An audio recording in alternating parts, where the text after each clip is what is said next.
I remember the sound first.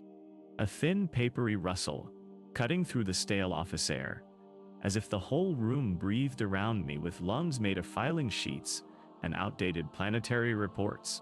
That sound has followed me longer than any scream, any explosion, any alarm. It lingers in my skull even now, settling into the cracks of memory like dust into ventilation grills. When people imagine the Empire destroying a world, they think of turbolasers boiling oceans or star destroyers blotting out the sky. They never think of this. The soft whisper of a form sliding across my desk, one signature closer to a planetoid's death. That sound became my companion, my instrument, and eventually my sentence. The lights in my section of the Bureau of Territorial Management never shifted. They hummed at a pitch that settled behind my eyes, a constant reminder that time inside the Citadel did not flow the way it did on the surface below. On Coruscant, dawn and dusk were illusions of traffic glow and holoscreens, but deep in the administrative levels, there was no such change. There was only the work, only the forms, only the processes. I learned quickly that the Empire did not need to fire on most worlds to break them. It could simply manage them. Me. When I first arrived, fresh from academy training and eager to serve what I believed was a stabilizing force in a chaotic galaxy, I thought my posting was temporary, a stepping stone. My father had imagined me in uniform, stationed aboard a frigate somewhere, perhaps assisting with logistics deployments or coordinating planetary relief efforts. He never understood what the Empire needed more than soldiers. Paper, ink, compliance. My aptitude scores pulled me downward, not outward, into the belly of the machine, into the place where decisions could starve a continent faster than orbital bombardment. I was assigned to a resource evaluation cell, responsible for planetary quotas east of the Hydean Way.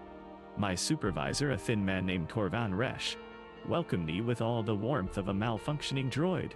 His eyes flicked once to me, once to the datapad in his hand, and then he started walking. I followed through rows of desks, each one identical, each occupied by a face that had long ago surrendered any hope of sunlight or purpose beyond their workstation. I remember the smell of coolant leaking from the ventilation system, sharp enough to sting but not strong enough to justify a maintenance request. Everything was like that, mild discomfort, never quite enough to disrupt productivity.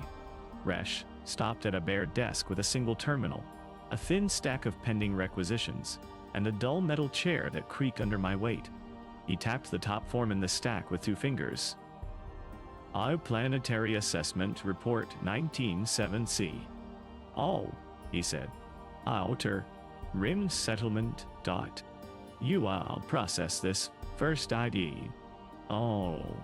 I nodded. I knew. He walked away. I read the title again. A planet I had never heard of. A settlement I would never visit. A population I would never meet. Yet, the moment I entered my access key into the terminal, a small whisper of unease settled in my stomach. Not dread. Just the beginning of it. The first seed. An unliteral. Every report began the same way. Supply deficits, labor inefficiencies, agricultural fluctuations. Simple numbers, easy to absorb. Over time I learned that the most dangerous lines were always near the bottom of my recommendations for corrective measures. Rerouting shipments. Or suspending aid. Adjusting quotas. Upward. Once typed, once confirmed, once passed up the chain, those lines hardened into policy. And policy, even when drafted by a single worker like me, carried the weight of an entire empire behind it. The first time I signed a recommendation that cut a planetary food shipment by 12%, I did not understand the consequences. 12% seemed minor, reasonable.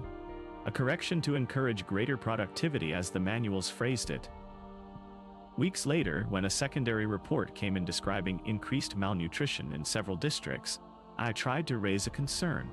Resh did not even look up from his terminal.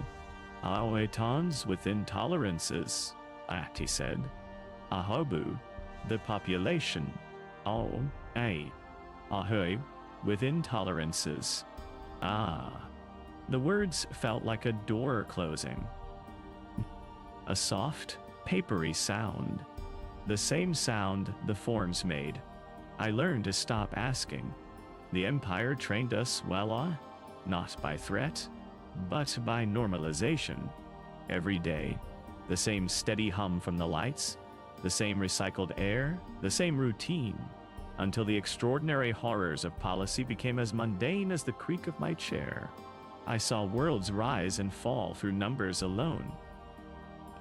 A health crisis was just a column of statistics. A famine was a line graph dipping below expected levels. An uprising was a casualty estimate attached to a labor redistribution request. We did not handle rebellions often in my section. Rebellions belonged to another wing of the Bureau, one that dealt with AO security adjustments. But I saw the precursor signs long before the troopers ever touched down. Declining food security. Increased labor quotas. Mandatory resource reallocation. The subtle tightening of a planetary noose, form by form, in the name of stability. I began noticing patterns.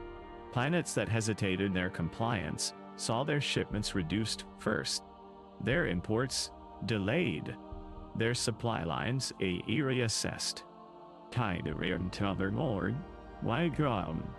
It was elegant in a way I am ashamed to admit. Genocide without fire, conquest without fleets. All it took was a signature, and the same papery whisper. I drowned myself in routine to avoid thinking too deeply about it. My days blurred into each other. Wake in my assigned barracks. Eat flavorless rations in the silent canteen. Enter the bureau. Sit at my desk. Process forms. Review quotas. Draft recommendations. Sign date. Repeat. How we made. I used to think the Empire sought control of the galaxy through force. I learned the truth sitting in that chair. The Empire sought control through exhaustion, through paperwork, through endless, unbreakable procedure. And the more worlds I processed, the more I began to feel something shifting beneath the surface of the numbers. A deliberate pattern. Dawn. Not inefficiency, not accident, but design. Planets were not starving because they failed to meet quotas. They were failing to meet quotas because someone wanted them to starve. You don't see the shape of the monster when onre inside its belly, not at first. You only hear the hum around you, the faint echo of other workers breathing in unison, but eventually the pattern becomes too large to ignore. The first true fracture in my certainty came from a system called Melaris, a small, unremarkable world with a subsistence economy and little strategic value. Its only import was fertilizer. Its only export was grain. Perfectly stable, year after year. Predictable, comfortable, harmless.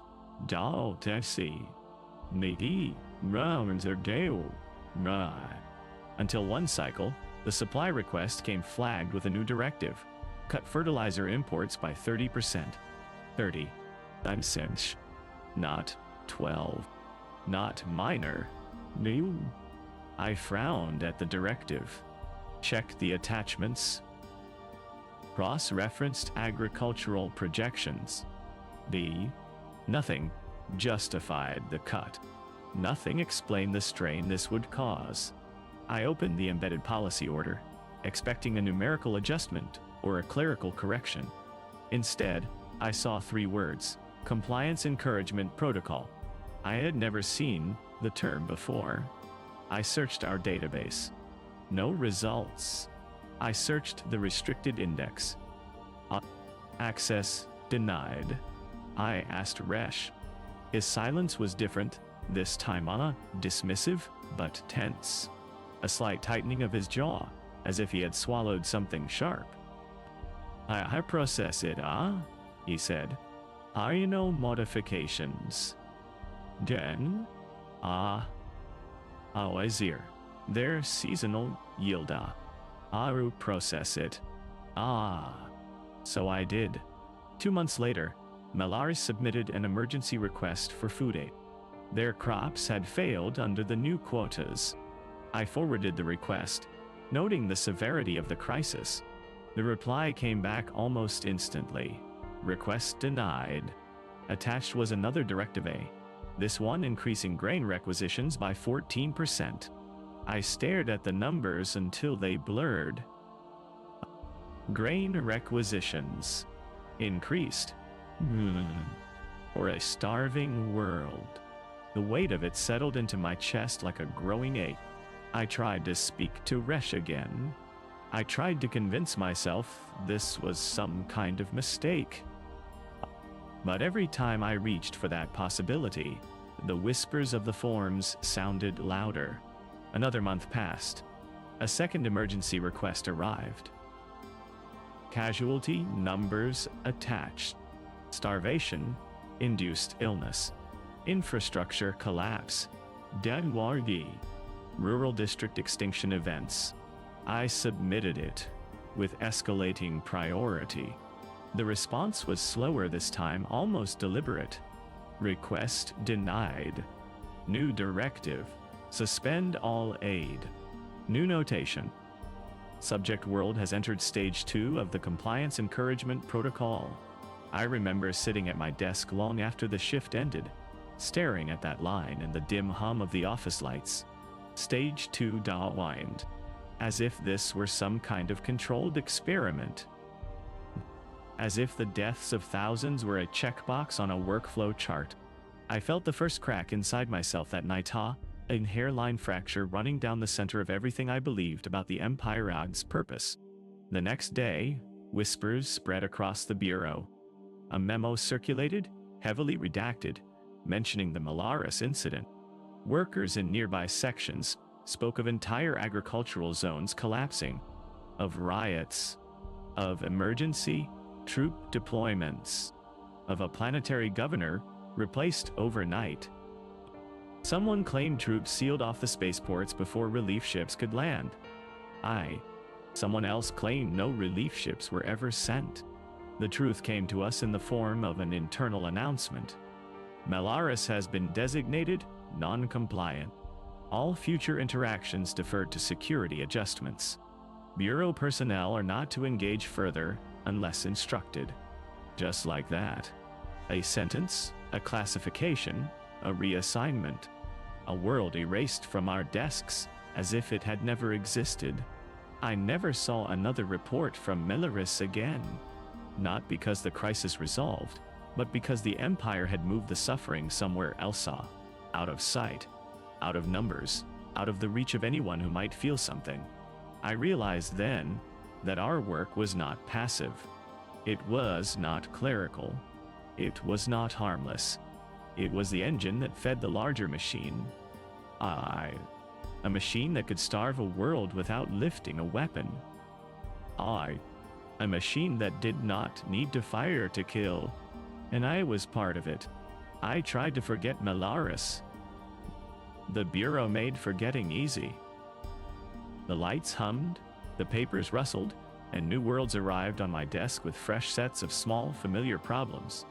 Grain variants on Bishar Thrid, Kaigal Y, Yaserd Wutuman, Malme Survey, mining output irregularities on Torvax, labor absenteeism on Cedria.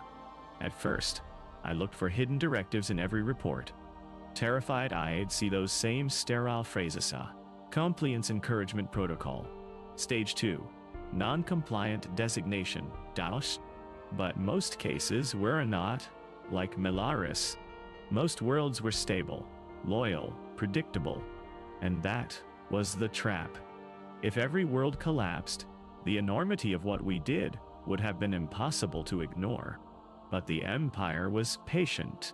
It chipped away at the edges, turning isolated tragedies into statistical footnotes, ensuring that each world-hot's suffering looked like an isolated anomaly rather than part of a pattern. And we made it possible. We normalized it. We filed it. We turned lives into data. Yet, something inside me had shifted. Even as routine swallowed me again, I found myself watching the patterns more carefully. I noticed which planetary governors received increased quotas. I noticed which systems suddenly moved from green to yellow on the compliance index without any explanation. I noticed the subtle reassignments of key personnel after unfavorable reports. None of it pointed to a single grand design. It pointed to a mindset, a doctrine. Control through scarcity. Obedience through deprivation. Stability through managed collapse. The Empire did not destroy worlds because it needed to. It destroyed them because it worked. Months passed. Melaris faded into the background like all tragedies do when no one is allowed to speak about them. But the fracture inside me remained. I hid it well. You learn to hide everything in the administrative level, Sa. Fatigue, doubt, curiosity. Curiosity was the most dangerous of all. The Empire prized efficiency, not insight. And yet, insight found me anyway. It began when my access level increased. Promotions inside the Bureau were not like promotions in the military. Dao. They did not come with ceremonies or commendations. They appeared as numerical updates to your clearance code, a silent acknowledgement that your work was accurate enough, consistent enough, obedient enough to justify more responsibility. My update arrived during a dreary mid-cycle inspection. I logged into the terminal and saw a blinking notification. Clearance Tier C authorized. The upgrade unlocked new archives, interdepartmental memos, cross-sector assessment summaries, population flow trends, routine material for a mid-level bureaucrat DOS, and one classified file. A file labeled Say Protocol HN Overview. My breath caught.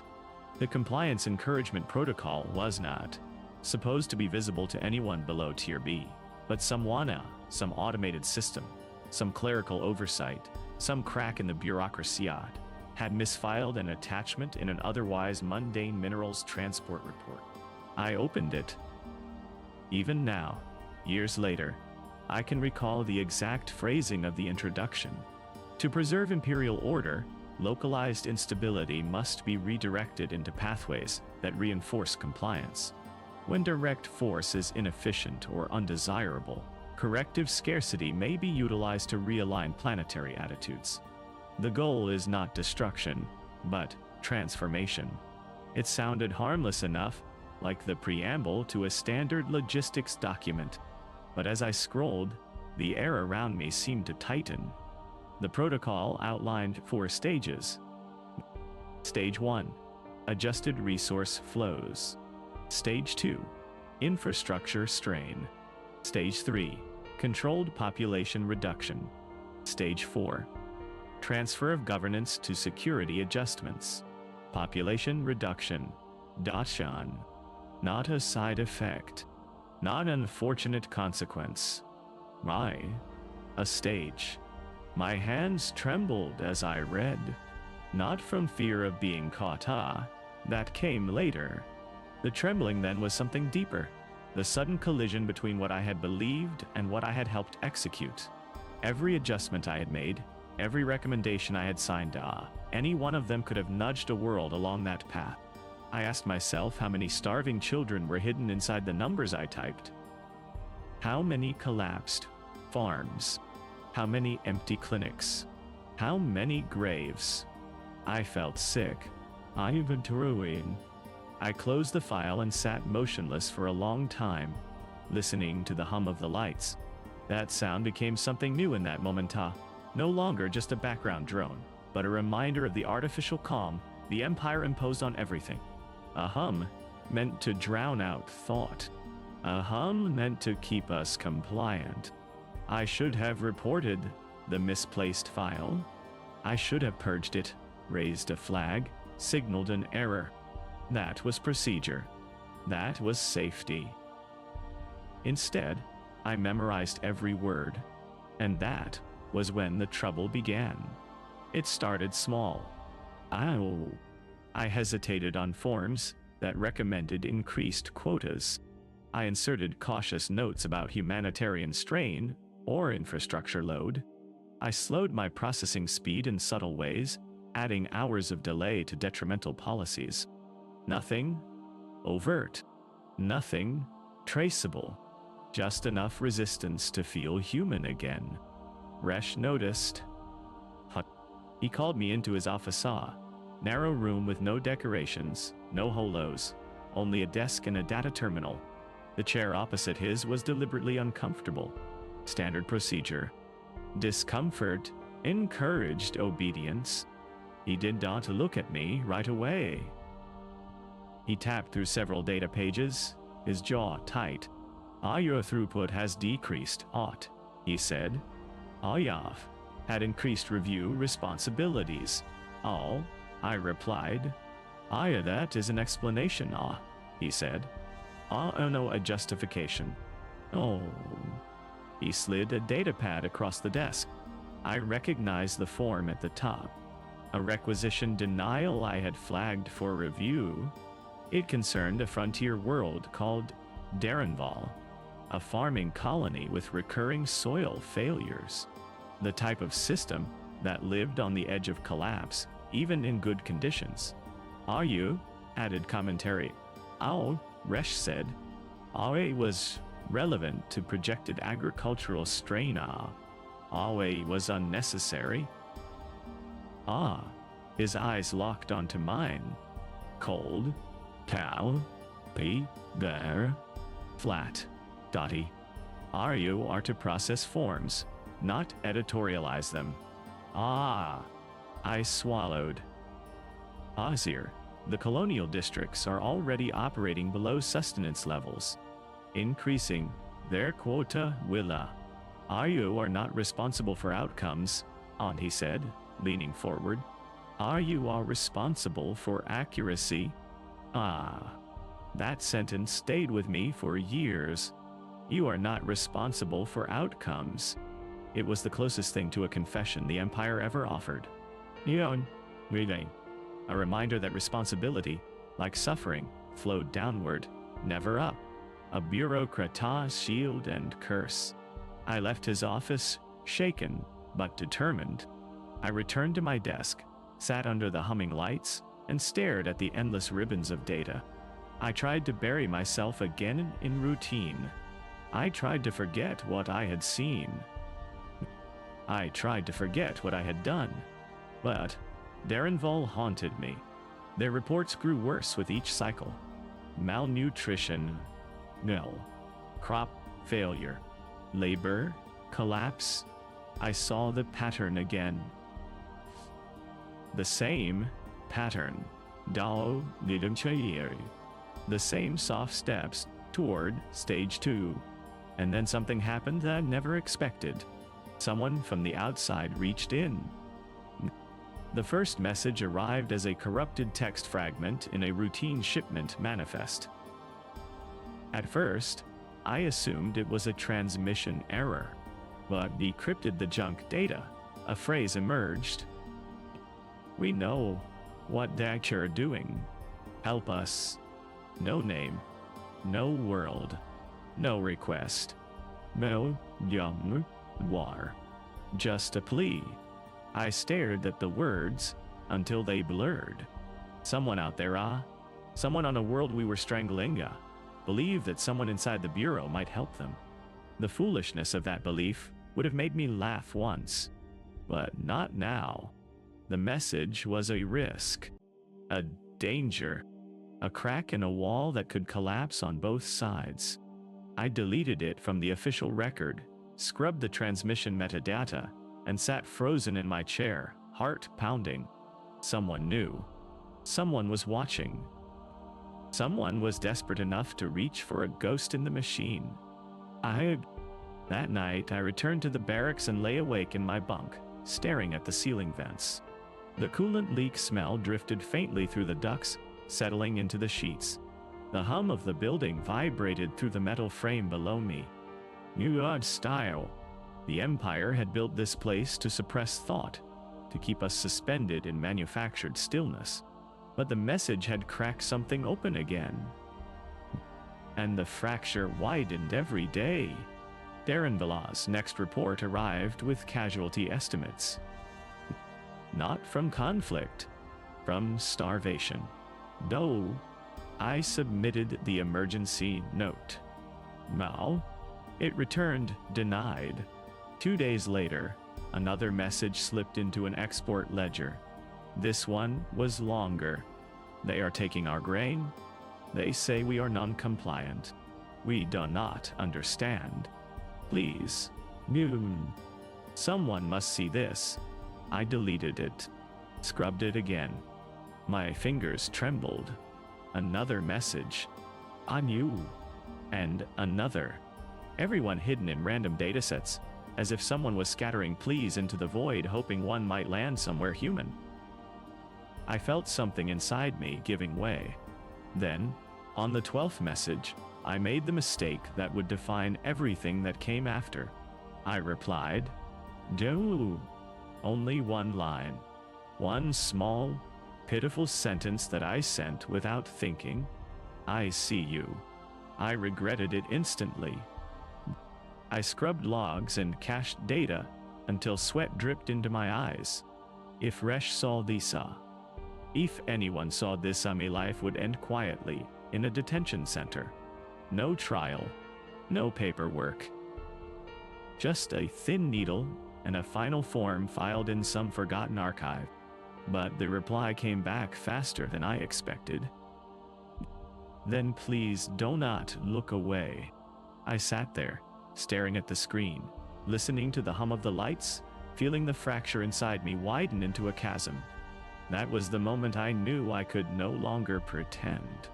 The silence of bureaucracy was a weapon, and I had been one of its blades. I didn't sleep for days after that. Every time I closed my eyes, I saw that sentence glowing against the darkness behind my lids. Then please, do not look away. It lodged itself into me like a splinter. A simple plea, but loaded with a weight the Empire had trained me not to feel. I tried to continue working as if nothing had happened.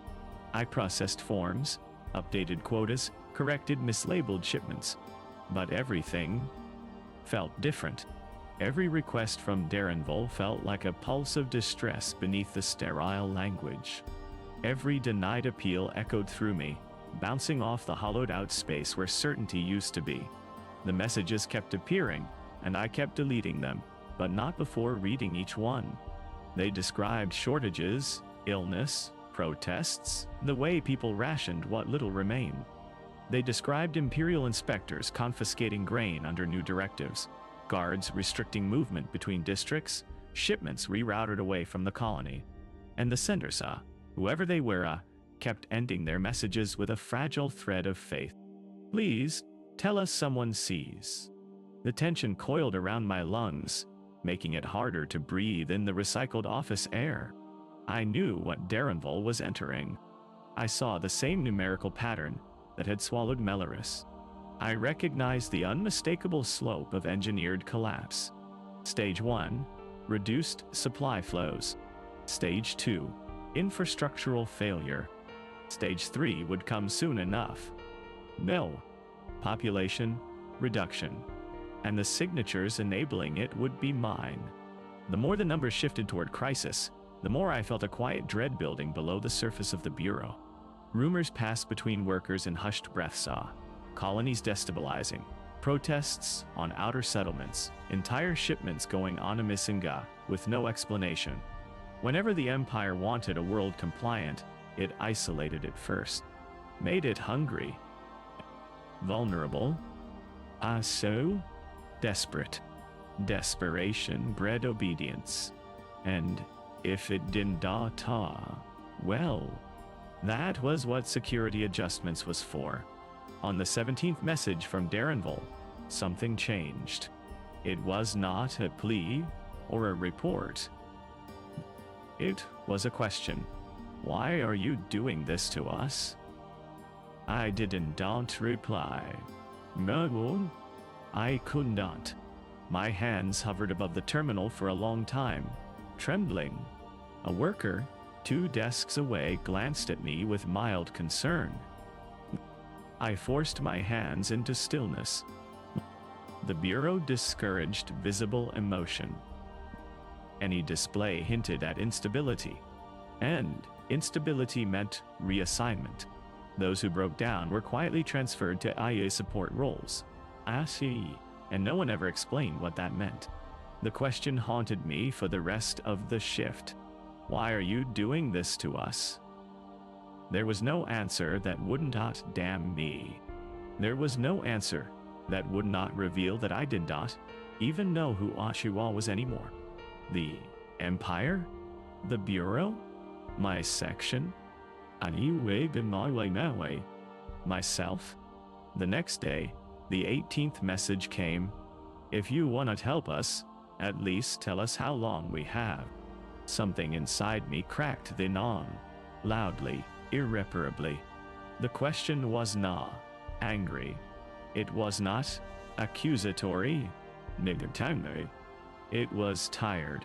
A weary whisper across the void, asking for the mercy of knowing they were dying. I replied, "You counted Siwigni, one bill, in town, you should just to." Not with defiance. Out. Not with rebellion.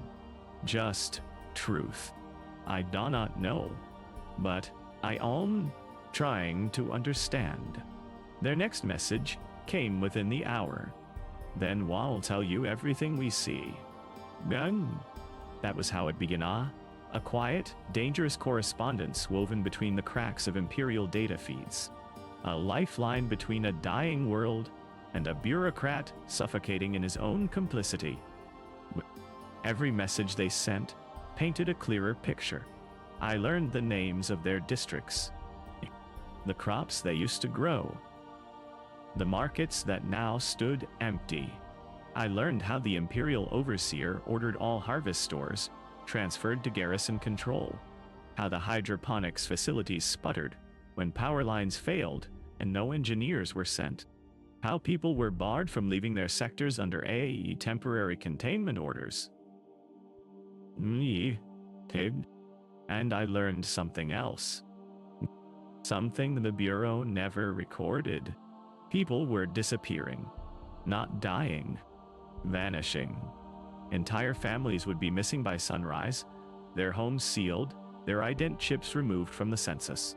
When the colony asked the garrison about it, the soldiers replied with the same cold phrase. "Oh, compliance, reallocation." I checked for that term in internal databases. Nothing. No official definition. No usage logs. Just a void where answers should have been. The messages kept coming. They took another village.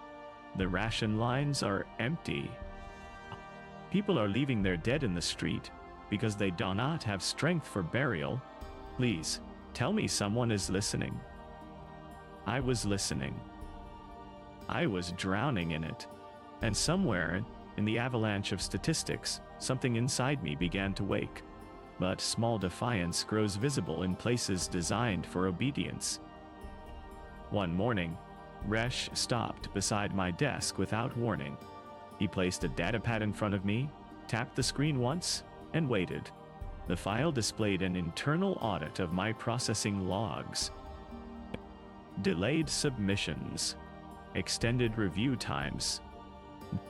Notes added to multiple shipments cautioning against strain.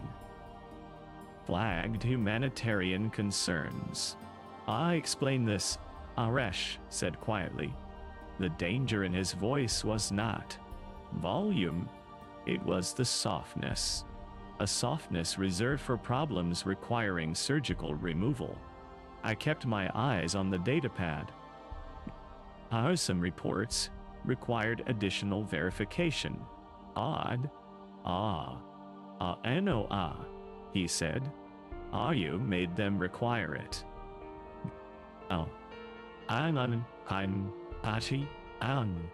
His fingers drummed once against my desk. Measured. Controlled. You misunderstand your purpose, he said. You think you are evaluating worlds. He leaned closer. You are evaluating obedience. My mouth went dry. His ear. The policies we are enforcing. The policies are not your concern, he said sharply. Your concern is compliance. If a world suffers, it is because it failed, not because of you. His gaze hardened. Hoido, not confuse empathy with authority. The words hit like a physical blow, but he was not finished. There is attention on Darenvalas, he said. High level attention. Tai. Stay within your assignment parameters. Now. High level attention. The phrase carried the weight of something far darker than paperwork. I understood then that someone else was watching Darenvalas collapsa.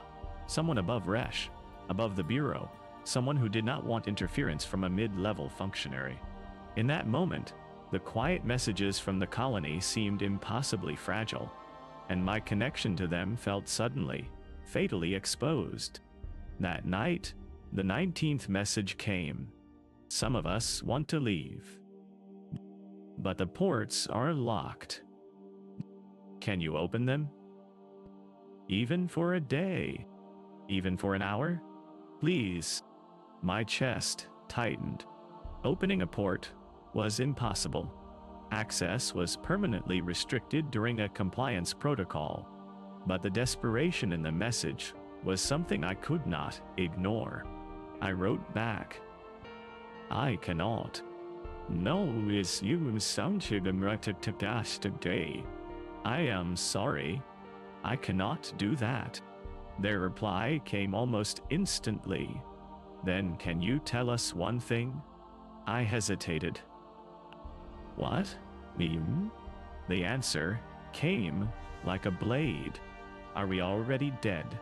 I stared at those words until my vision blurred. I sat perfectly still, listening to the humming lights, feeling the weight of the Empire settling onto me like an avalanche.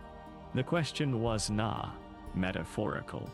They truly wanted to know if the Empire had marked them as extinguished, if they were living on borrowed time, if every breath was already counted.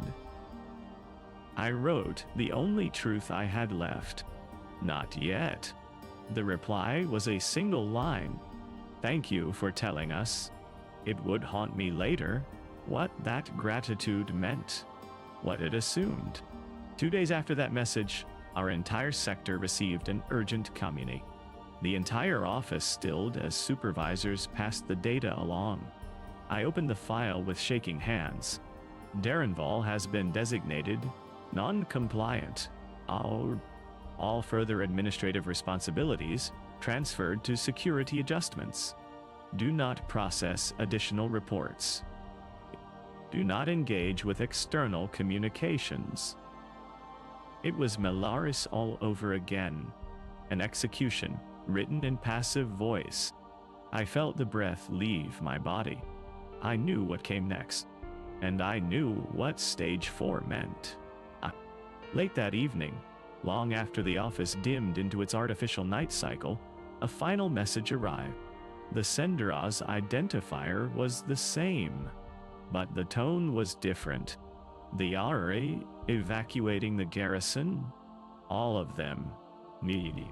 Troop transports leaving in formation. The order telling us to stay indoors, but something is happening in the sky. something massive. We hear engines. We feel the ground shaking. One. Please. What is stage 4? What happens now? I stared at the message, unable to reply. Words failed. Words failed. Even lies failed. Because I knew what stage 4 was. Not officially, but enough to understand. Stage 4 meant the Bureau gave up control.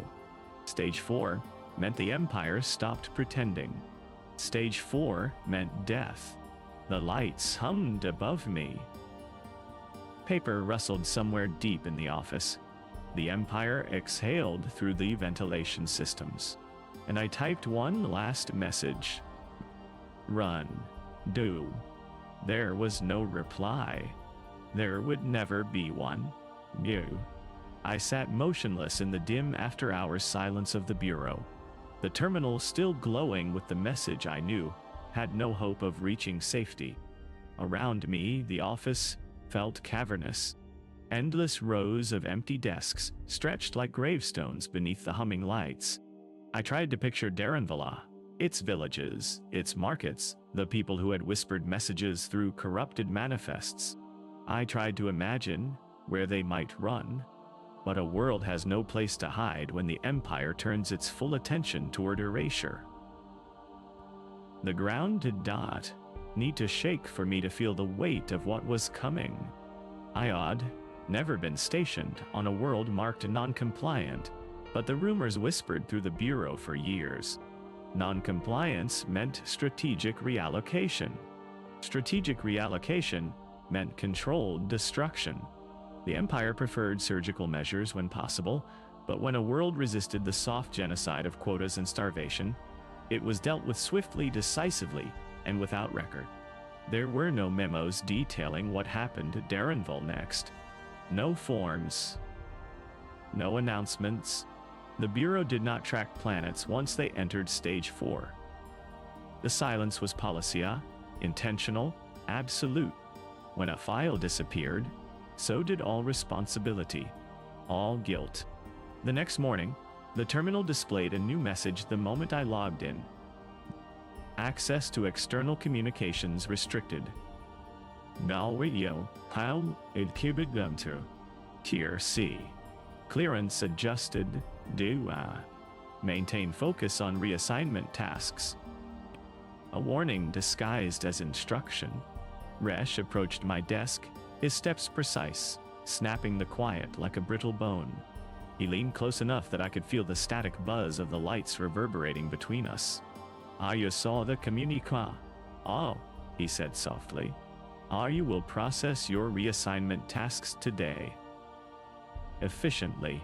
Understood? I nodded. He held my gaze a moment longer than necessary, searching for something. Cracks. Wow. Emotion. Dying. Disobedience. When he found nothing he could name, he walked away. But I was not the same bureaucrat I'd shaped. Not anymore. The reassignment tasks were all internal redistribution, moving active world files from collapsing sectors to stable ones, clearing data caches, reindexing metadata.dia. A cleanse, disguised as housekeeping. I recognized the pattern. This was how the Bureau erased the footprint of a world it intended to forget. By noon, Darenval's file was gone. Not archived, not locked. Removed. As if it never existed. But I remembered. And memory is a kind of rebellion. The Empire never truly accounted for. Hours later, as I was preparing to leave for the day, I received something unexpected. A message. Message. Not from Darenvala. Impossible now. From within the Bureau. It was a small, encrypted phrase, embedded inside a routine transport manifest, like the messages I had once received from the colony. For a moment, my breath caught. Then, the message decrypted. You have been noticed. Cold pressure filled my lungs. I scanned the room, all workers buried in their terminals, supervisors checking data feeds. No one looked at me. Our strategy, mouse to deal with dying. No one reacted. But the phrase had been deliberate, precise, sent through a channel only someone with internal clearance could access. It was not a threat. It was an observation. Which was worse. Someone inside the bureau knew Yacht deviated. Someone had traced the delays, the flagged notes. Perhaps even the messages. Paranoia crept into the edges of my mind. Every footstep behind me felt angled.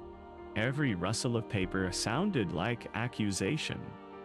No, but the message did not say you will be punished. It said you have been noticed. That meant one thing. My usefulness was under evaluation.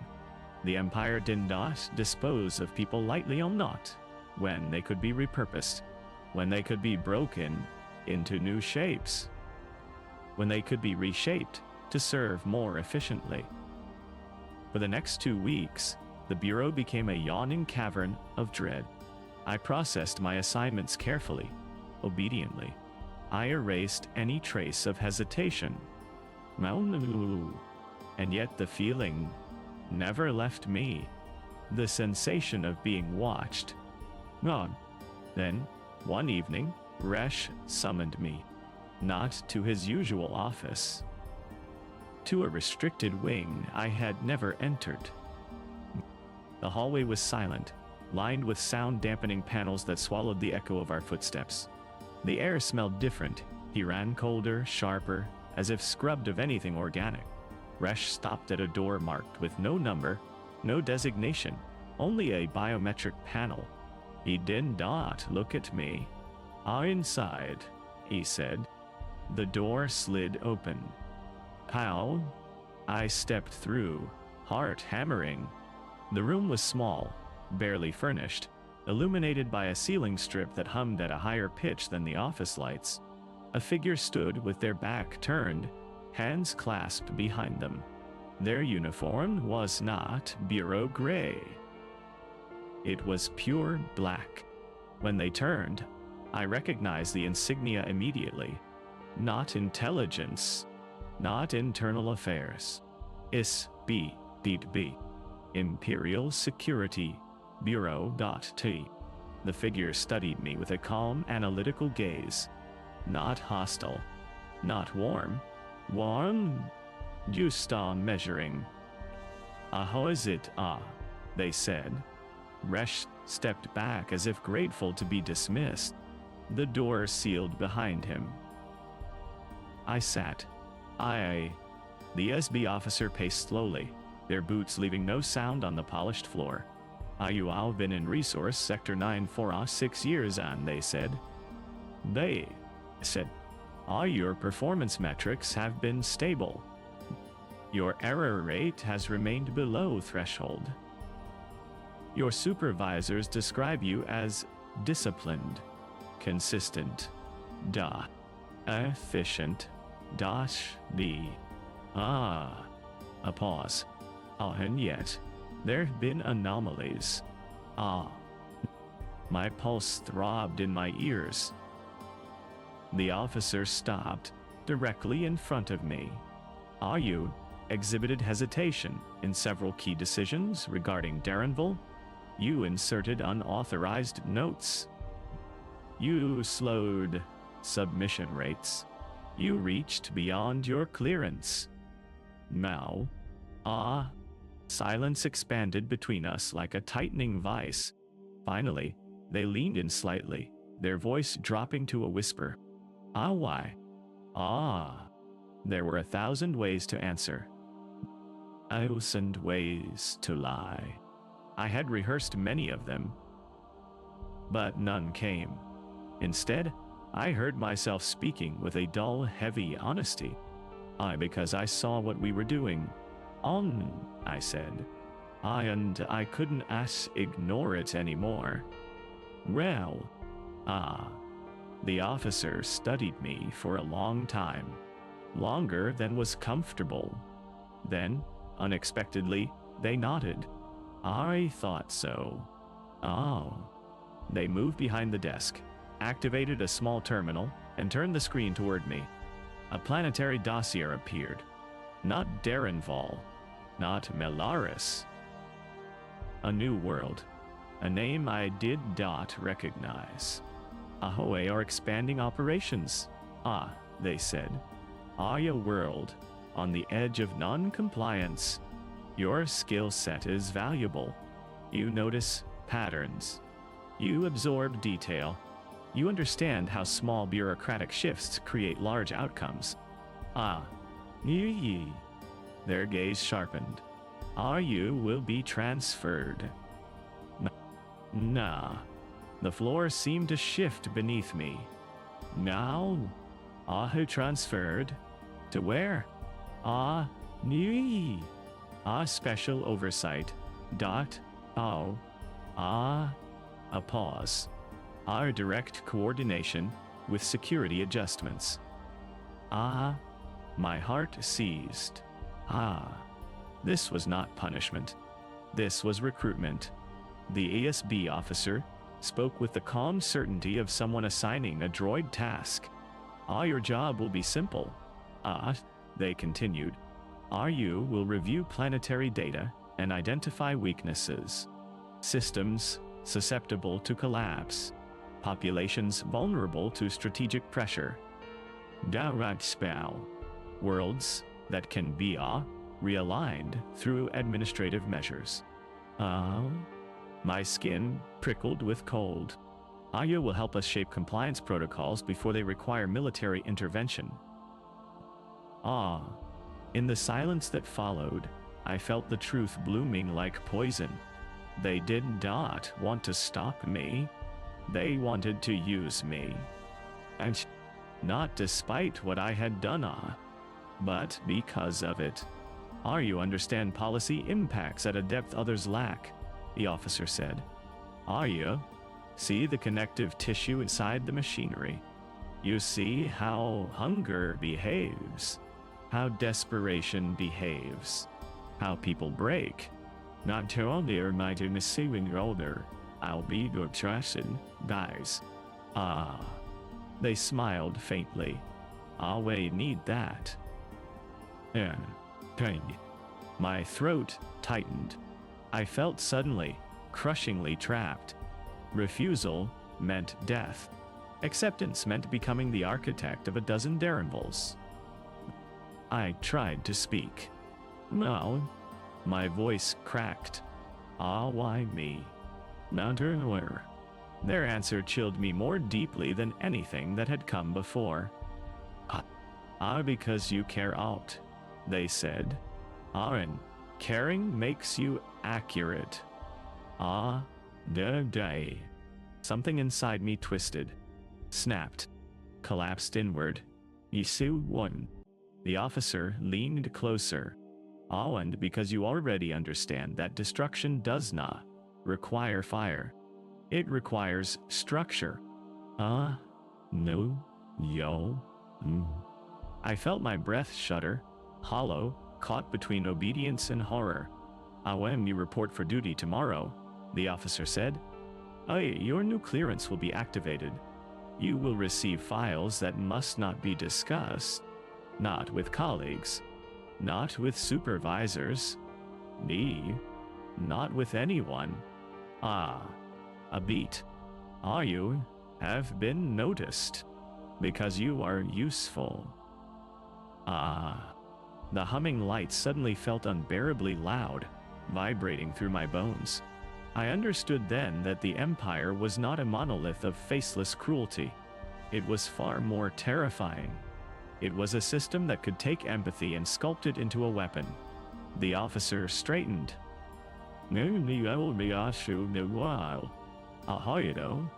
accept the assignment. My mouth opened. But no sound came. They did not wait for my answer.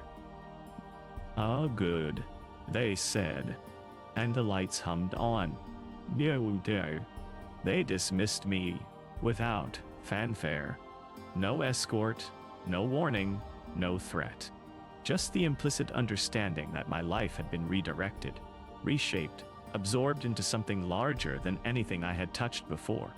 As I stepped back into the corridor, I felt the temperature shift up. The ordinary warmth of the bureau's recycled air replacing the clinical chill of that interview room. But the hum of the lights followed me.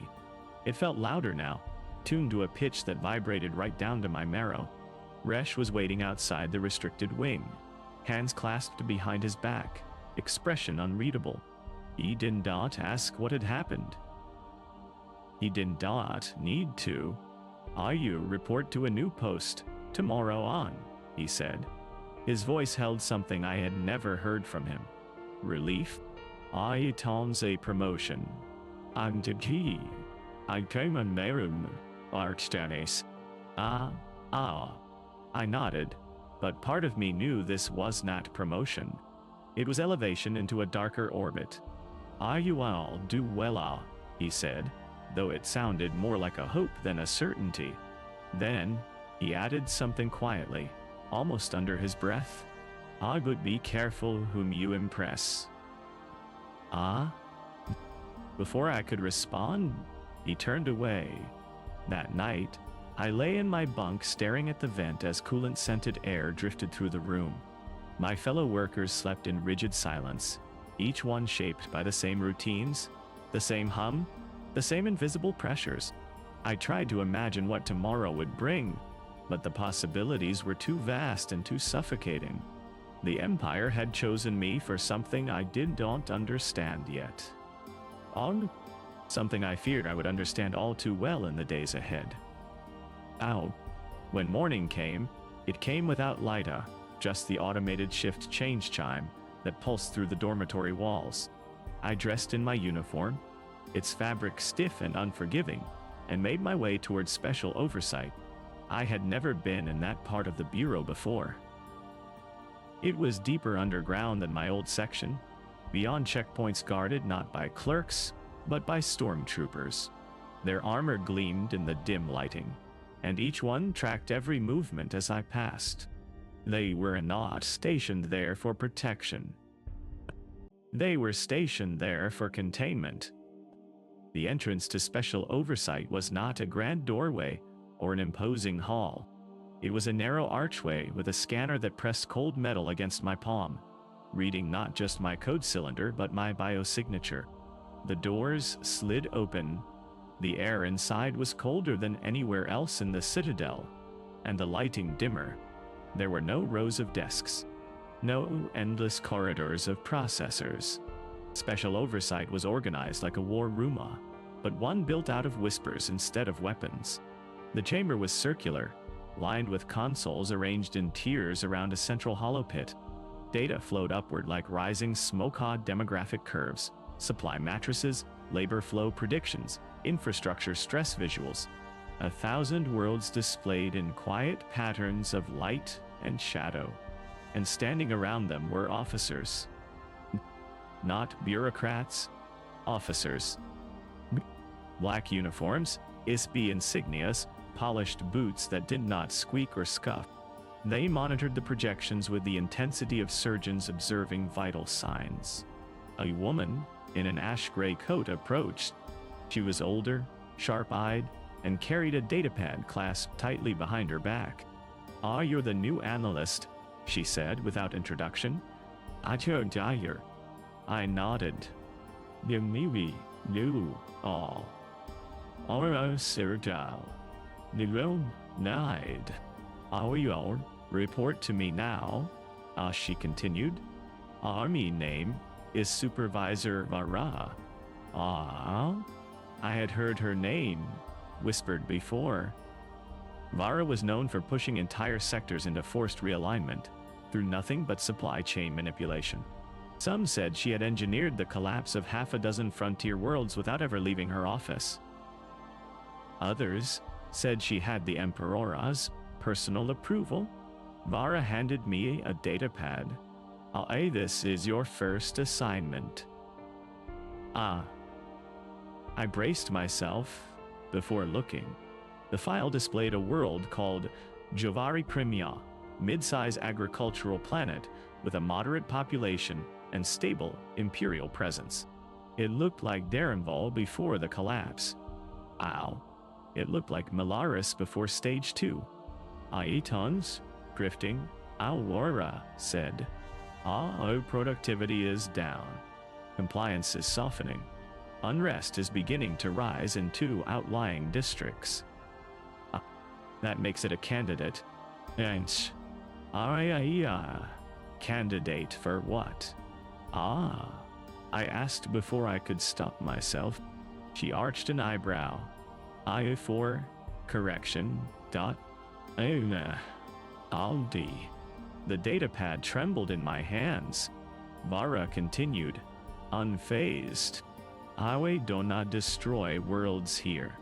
We refine them, adjust them, ensure they fit within the structure of imperial stability.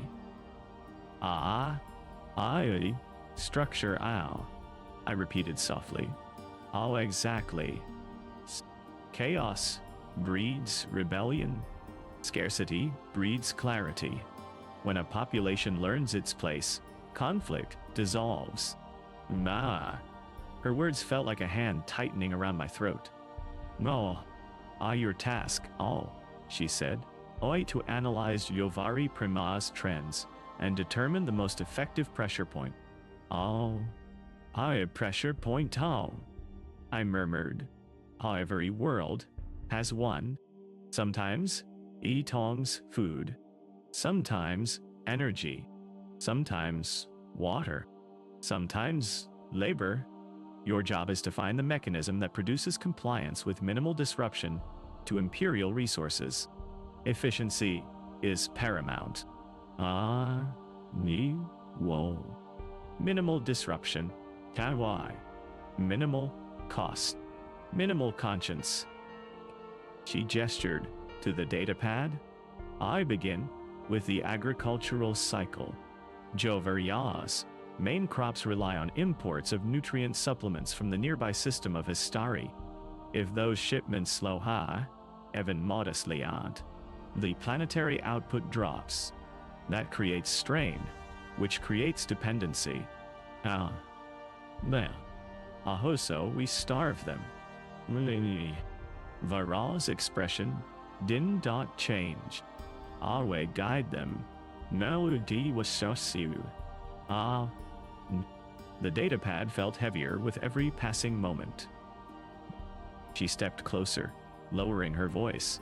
You came highly recommended. They say you see patterns others overlook. They say you understand the quiet forms of collapse. I expect you to prove that. The hum of the room pressed against my skull, louder than the lights ever were. I looked down at the data points flowing across the screen on harvest estimates, soil metrics, birth rates, fuel consumption. It was too familiar, too easy. The same patterns that had once terrified me now sat under my fingertips, waiting to be shaped into policy. Vara watched me like a hawk. This work is not like your old post, she said. Every decision influences the fate of millions. Every recommendation can shift an entire region's trajectory. You must think differently now. Bigger. One. Cleaner. D. Without attachment. Without attachment. The words lodged in my chest. Boo. Vara stepped back. I consider it an honor. Few are chosen.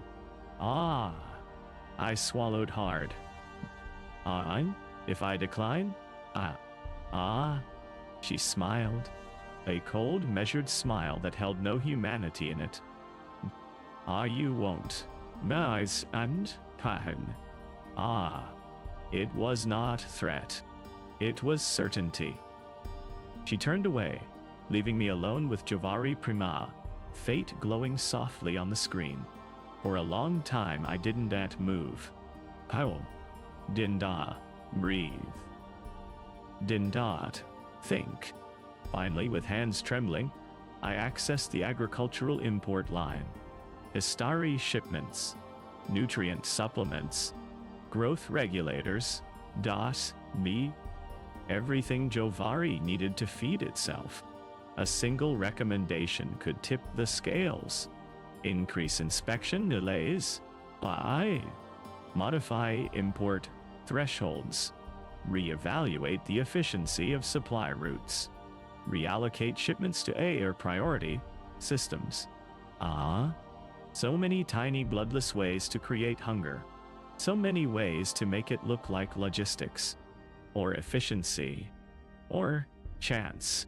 My finger hovered over the input field. And the hum in the room grew louder. Deeper. Like the sound of the Empire breathing. I did not want to press the key. But I remembered the officer's words. You see how hunger behaves. How desperation behaves. How people break. How we need that. I closed my eyes, and the ghosts of Darenville and Melaris pressed in behind my ribs. I pressed the key. A single form submitted. A single whisper across the desk of a deadened world, and Jovari Prime began to starve. I watched the form disappear into the systemos, endless channels, the way a single drop disappears into a black ocean. Instantly, quietly, swallowed without ripple or trace. My recommendation would travel upward through layers of review, staffed by people who would barely skim it, checking only that it adhered to protocol. Then it would be applied to Jovari Premias' import schedule, becoming an invisible hand pressed against the Planetar's throat. No alarms would sound. No troopers would march. No ships would fire. The people of Jovari Prime would simply wake one morning and find their shipments delayed. A few days later, their crops would begin to fail, and they would never know the name of the man who caused it. They would never know my face. They would never know that I had hesitated, or that I had once spoken to a dying world in quiet defiance. They would only know hunger. Vara returned to my station hours later. She glanced at the terminal, saw the completed form, and nodded once. Good, she said. Not correct. Not precise. Just good. As if I were a tool she had tested and found appropriately sharp. She walked away, and I continued working. That was what horrified me most, that I kept working. Special oversight demanded relentless focus. There were no breaks, no idle conversations, no noise except the steady hum of machinery and the faint tap-tap of datapads being updated. The atmosphere pressed down like deep water. Every officer moved with a kind of quiet certainty, as if they all shared a secret I was not yet trusted with. I reviewed more worlds, identified more weaknesses, proposed more adjustments. Some smaller, barely noticeable to the population, others sweeping. Each one felt like adding another stone to a growing mountain of guilt, pressing down on my ribs. Yet the machine kept turning, and I kept turning with it. Weeks passed. Time became measured, not in days, but in directives, in collapses, in the widening gap between who I had been and what I was becoming. But then something strange happened. In the middle of a long shift, as I reviewed water distribution reports from a mid-rim colony, a notification appeared at the bottom corner of my screen. Encrypted access request. Source. Internal. I froze. The Bureau didn't use this channel for standard communication. It was reserved for classified transfer saw, not something someone at my level should receive. The request blinked again. Well, authorization code required. I checked the sender ID. It was nothing but a string of numbers. Wow. No departmental prefix. No clearance tag. No signature block. How? I did not know it yet, but that was my first sign that special oversight had layers even Vara had not prepared me for. I hesitated, then entered my clearance code. The screen flickered. Then a single line appeared. We know what you did on Darrenville. My blood iced. My hands hovered above the terminal, suspended between denial and fear. I waited for a follow-up message, an accusation, an order, a summons, but nothing came. Just that one sentence, hanging there, heavy. Jan Sirit Yal, now was Stallwade, Nana Drabin Tal, familiar, Dalmard Seul, Bond. I deleted it instantly, scrubbed the logs, purged caches, cleared the channel. But the panic remained, pulsing beneath my skin. I thought of the ASB interview, the officer's careful phrasing, the way they seemed to know my doubts before I spoke them. Had they sent the message? Or had someone else been watching? I forced myself to breathe. Controlled inhalations, exhalations, routine, Nawardel, Ru, procedure Ray. But an hour later, another message appeared. You tried to save them. I flinched, my pulse hammering inside my temples. The message was embedded in a different subsystem, a maintenance diagnostic from a data storage unit that had no business contacting anyone. I deleted it. More arrived. You warned them. You responded. You hesitated. You care. Each message arrived through a new channel. Transit logs. Personnel rosters. Nishomi Masenchiriwine. Scheduling software. Even the Bildinda. Environmental controls. Every system had become a mouth whispering back to me.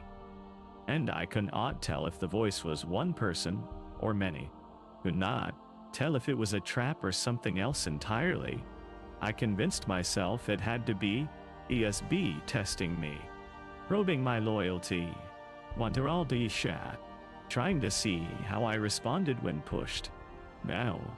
But then, one final message appeared, and it shattered that illusion. We are inside special oversight. We see what you see. And we need to know something. A pause. New. Then, do you want out? My breath caught. No one survived asking questions like that. No one survived expressing doubt. No one survived the idea of escape from the Empire's innermost machinery. Special oversight was not a department you left. It was a department that consumed you until you became indistinguishable from the gears. I tried to ignore the message. Tried to pretend it was bait, a trap carefully set to catch disloyalty. But my hands trembled. My chest tightened. I stared into the hollow projections of 1,000 worlds, each one carrying scars shaped by people like me. And the question repeated itself, inside my skull. Do you want out? I was still struggling to breathe when Vara appeared beside me. You are being reassigned, she said, flatly. My heart stopped. Her eyes narrowed slightly. Aheto something higher, more essential. A division? Few. No exists. She handed me a data pad. New. Report to sublevel Theta, she said. Theta. Dot. I had never heard of a Theta sublevel. The Bureau's structural maps did not go that deep.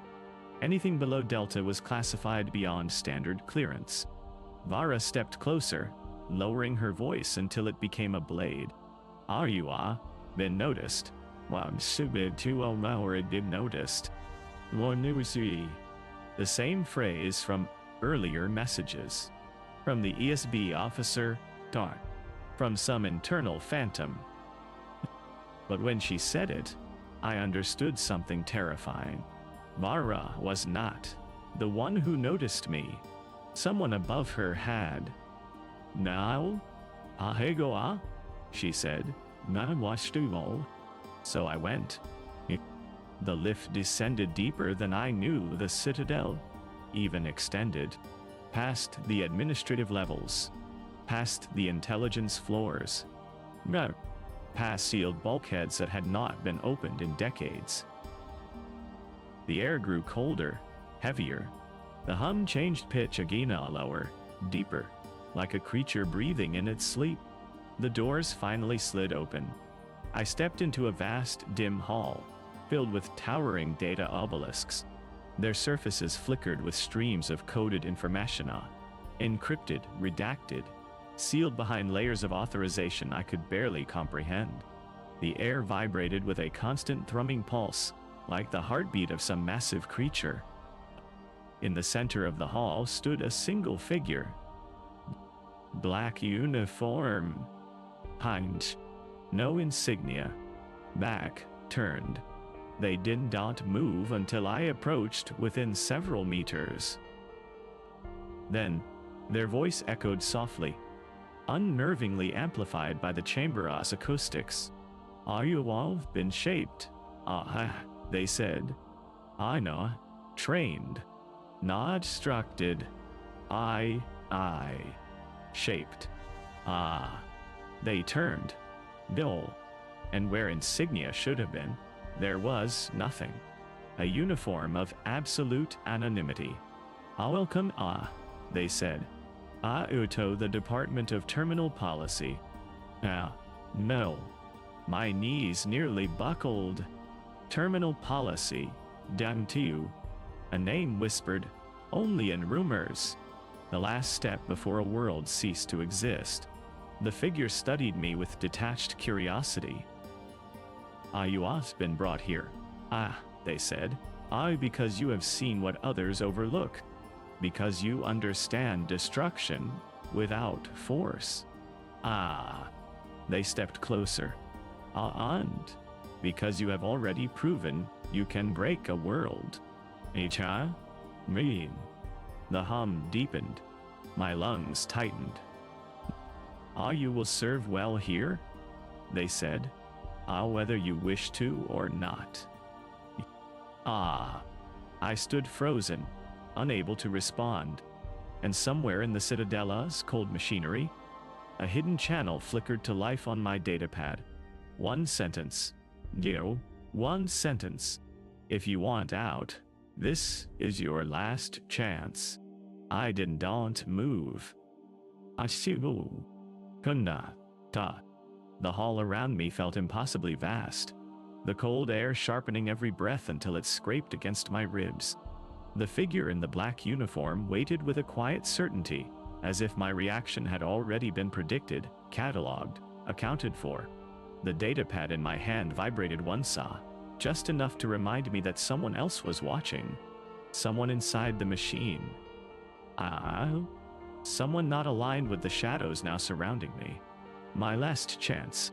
The man before me clasped his hands behind his back and began walking slowly around me, studying me as though I were a newly discovered species. Tell me, he said. What do you think terminal policy does? No. I swallowed, my voice barely a whisper. Eliminates worlds. Mission Batan baby. A faint smile touched the corner of his mouth. Such a crude phrasing. Accurate, yes, but lacking elegance. His footsteps were soundless on the polished floor. I'm to our terminal policy, he said. Ensures fidelity. The galaxy is too large to police by force alone. Too chaotic to manage through simple quotas. Too unpredictable to trust even the most loyal administrators. Oh. He paused behind me, so close I could sense the faint displacement of air when he spoke.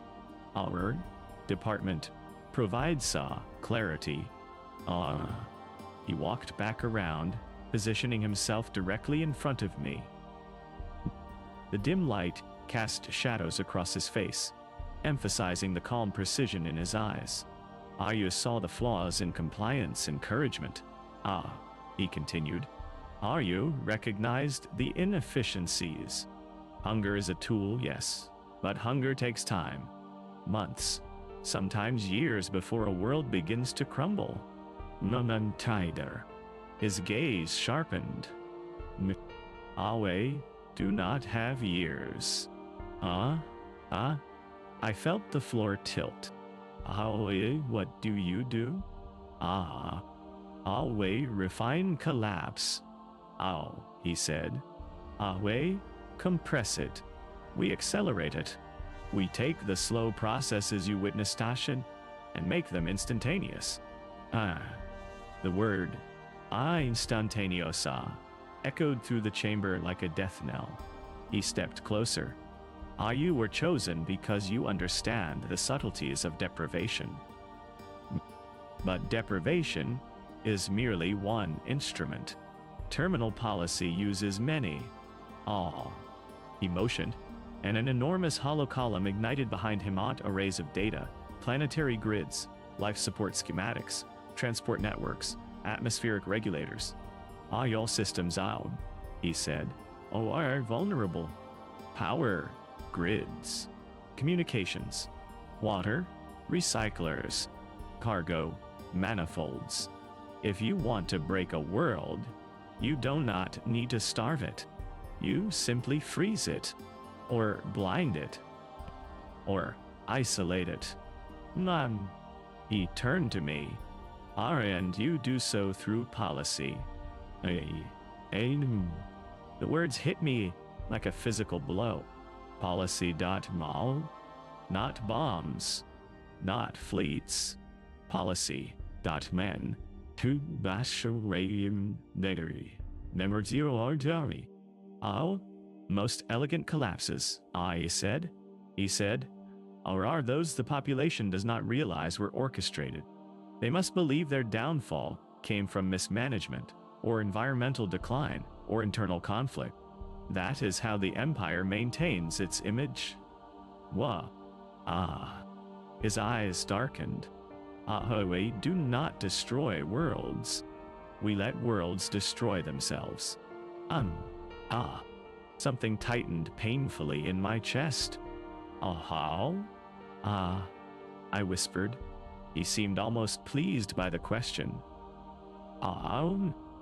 With your help he said. He handed me a data pad, a new file. Not Jovari Prime this time. Not a struggling colony, a core world, a prosperous one, and a world firmly loyal to the Empire. I frowned.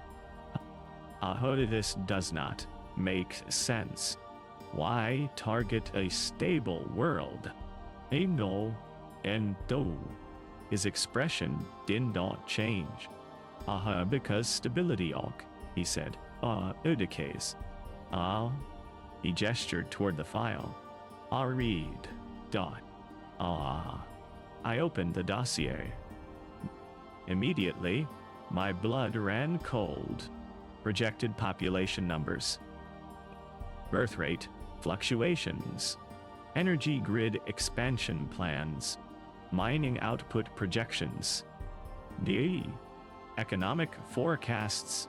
And beneath them subtle annotations. Instability curve. Rising slowly. Compliance trajectory. Flattening. Forecast. Risk of ideological drift within 5 cycles. My voice cracked. This world has not resisted anything. I know, he said softly. But it will. Eventually. Every system does. And terminal policy does not wait. Hey. He leaned in, lowering his voice to a near whisper. Our task is to preempt rebellion by severing the roots before they grow. I'm on the cow, but sort of zero. I stared at him, horrified. Are you want to kill a world hawk because it might become disloyal someday? His answer was quiet, cold. Die. Away, preserve the Empire's future, not its present. The datapad vibrated again. Another hidden message. Do not speak. Do not resist. Just listen. For a moment, the room swam around me. The figure continued. You were selected because you understand consequences, but you still make the mistake of thinking consequences must be deserved. That is sentiment. Sentiment has no place here. He paced slowly, hands clasped behind him. We do not punish worlds. We prune them. He stopped.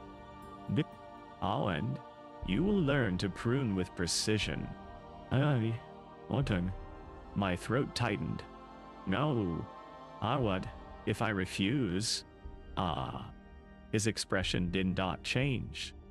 You already accepted when you walked through the door. No, man. Something in his tone made my skin crawl. That is the nature of terminal policy, he said. Once you know we exist, you belong to us. The datapad vibrated again. Another message. He is lying. There is a way out. But you will not like it. The air in the room felt thin. The figure gestured to the hollow column again. Begin your work, he said. You will start with predicting the sequence of failures required to destabilize this world's power grid without triggering suspicion. Hey, don't know how to, you do, he said sharply. You? Understood, Darrenval. You saw the pattern before your predecessors. You shaped Jovari Prime with a single keystroke. But he stepped closer. You know how to break a world. My breath shuddered. Nani, Nastad Maud, Newer. Living Serda. He looked down at me with clinical calm. I know break this one. Demi. My hands trembled around the datapad. Musu? The hum in the chamber deepened. The air felt colder, denser, died too, as if the machine around me was waiting for something. Then the man said something that burrowed under my skin and lodged there like a poisoned needle. You were not brought here to decide on, he said quietly. You were brought here to obey. At that exact moment, another hidden message appeared on the datapad. If you stay, you will become them. If you leave, you will not survive alone. But if you act if you do exactly what we say, you might survive long enough to break the machine instead of serving it. I forced myself not to react. The figure watched me closely.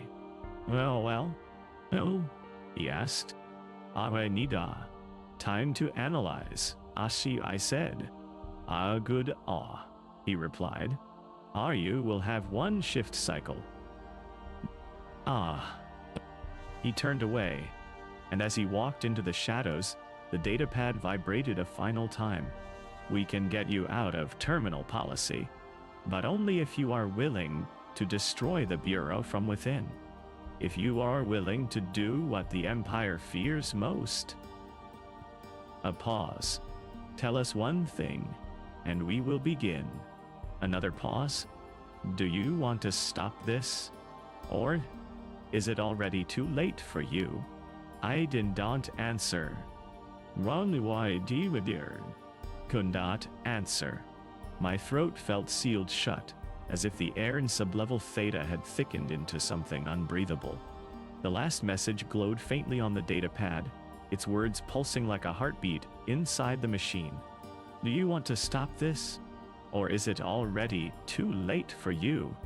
Every instinct screamed at me to crush the datapad, to throw it at the nearest surveillance node, to sever whatever tenuous thread was trying to pull me away from the Empire's gravity. But another instinct, older, quieter, buried beneath years of obedience, latched on to the possibility that I was not alone. Not yet. Not entirely. No. I forced myself to breathe. Slow. Controlled. My fingers tightened around the datapad until my knuckles ached. I looked around the chamber without moving my head, scanning for watchers, sensors, officers hiding in the dimness. No one spared me a glance. The figure in the black uniform had vanished deeper into the hall, swallowed by the pulsing light of the data obelisks. I kept my voice low, barely audible. I want to stop this. The datapad did not vibrate, did not blink, did not respond. For a horrible moment, I feared the message had been a trick, a test, a snare waiting to snap around my throat. But then softly, almost imperceptibly, the screen flickered. Then, listen carefully. Do not acknowledge these messages. Do not attempt to trace us. Do not look around. No. My pulse hammered violently, but I kept my posture still. You have been brought to terminal policy for a reason. They believe you can be reshaped. They believe they can turn your hesitation into utility. A tightness seized my chest. We believe they are wrong. Another flicker. Terminal policy is not the deepest level of control. There is something beneath it. Or something even most ISB operatives do not know. I swallowed, my mouth dry as ash. The text continued. Your assignment is not to destroy this world. A pause. It is to observe what they ask you to destroy next. I felt my breath catch in my throat. Only one department chooses targets before terminal policy sees them. Only one division decides which worlds are marked for collapse. They call themselves Earthy, Foundation, Taunt. The Foundation. A name I had never heard. A name I wished I had never learned. The datapad pulsed again. Now, if you want to survive, you must let terminal policy believe you are learning. Follow every instruction. Make no missteps. No delays. No unauthorized notes. I closed my eyes, feeling the words etch themselves into me. We will guide you from the shadows. But first, answer this. How far are you willing to go? I didn't type a reply. I could not risk it. I whispered, barely moving my lips. Far as it takes. None. A new line appeared, instantly. Good. Then your real assignment begins now. Suddenly the datapad went dark, the hidden channel vanishing so completely, it was as if it had never existed. The world around me regained its cold silence, just the hum of the data conduits, the faint click of faraway terminals, the steady breathing of the Empire's deepest machinery. I exhaled shakily and forced myself to step forward, deeper into the hall. Terminal Policy's core cluster occupied the far end of the chamber, vast pillars of encrypted information spiraling upward like obsidian monuments. My assigned console sat near the center, a single station illuminated by a pale spotlight that stretched across the floor like a dissecting table. I approached it with the quiet dread of someone walking toward their own autopsy. The moment I placed my hands on the terminal, the system awakened. Dozens of files materialized at once. Projected planetary fates, collapse models, infrastructure weaknesses, cross-referenced ideological drift. It was like staring into a catalog of future tragedies. Any one of these worlds could become Darrenval. Any one of them could slide into oblivion because of a keystroke. A quiet voice echoed behind me. I'll begin. Then Sue, I demur, Kanihazagir. The figure in black had returned, silent as a shadow. They watched me without expression. Now, you have one shift cycle to produce an initial destabilization plan, they said. We don't expect perfection yet, only comprehension. My hands hovered over the controls, shaking. I understand. Oh, I lied. Good. They stepped away, but not far. Their presence lingered behind me like a weight pressing between my shoulder blades. My terminal lit up with a new prompt. Assess target world for early stage destabilization. Recommend first action. Target world, Ariaven, a mid-rim industrial hub with stable productivity. Loyal. Connected. Important. I stared at the screen in horror. Ariaven was not rebellious. It was not struggling. It was not drifting toward ideological variance. It was simply efficient. Too efficient. The officer's words echoed in my mind. Stability decays. We prune the roots before they grow. I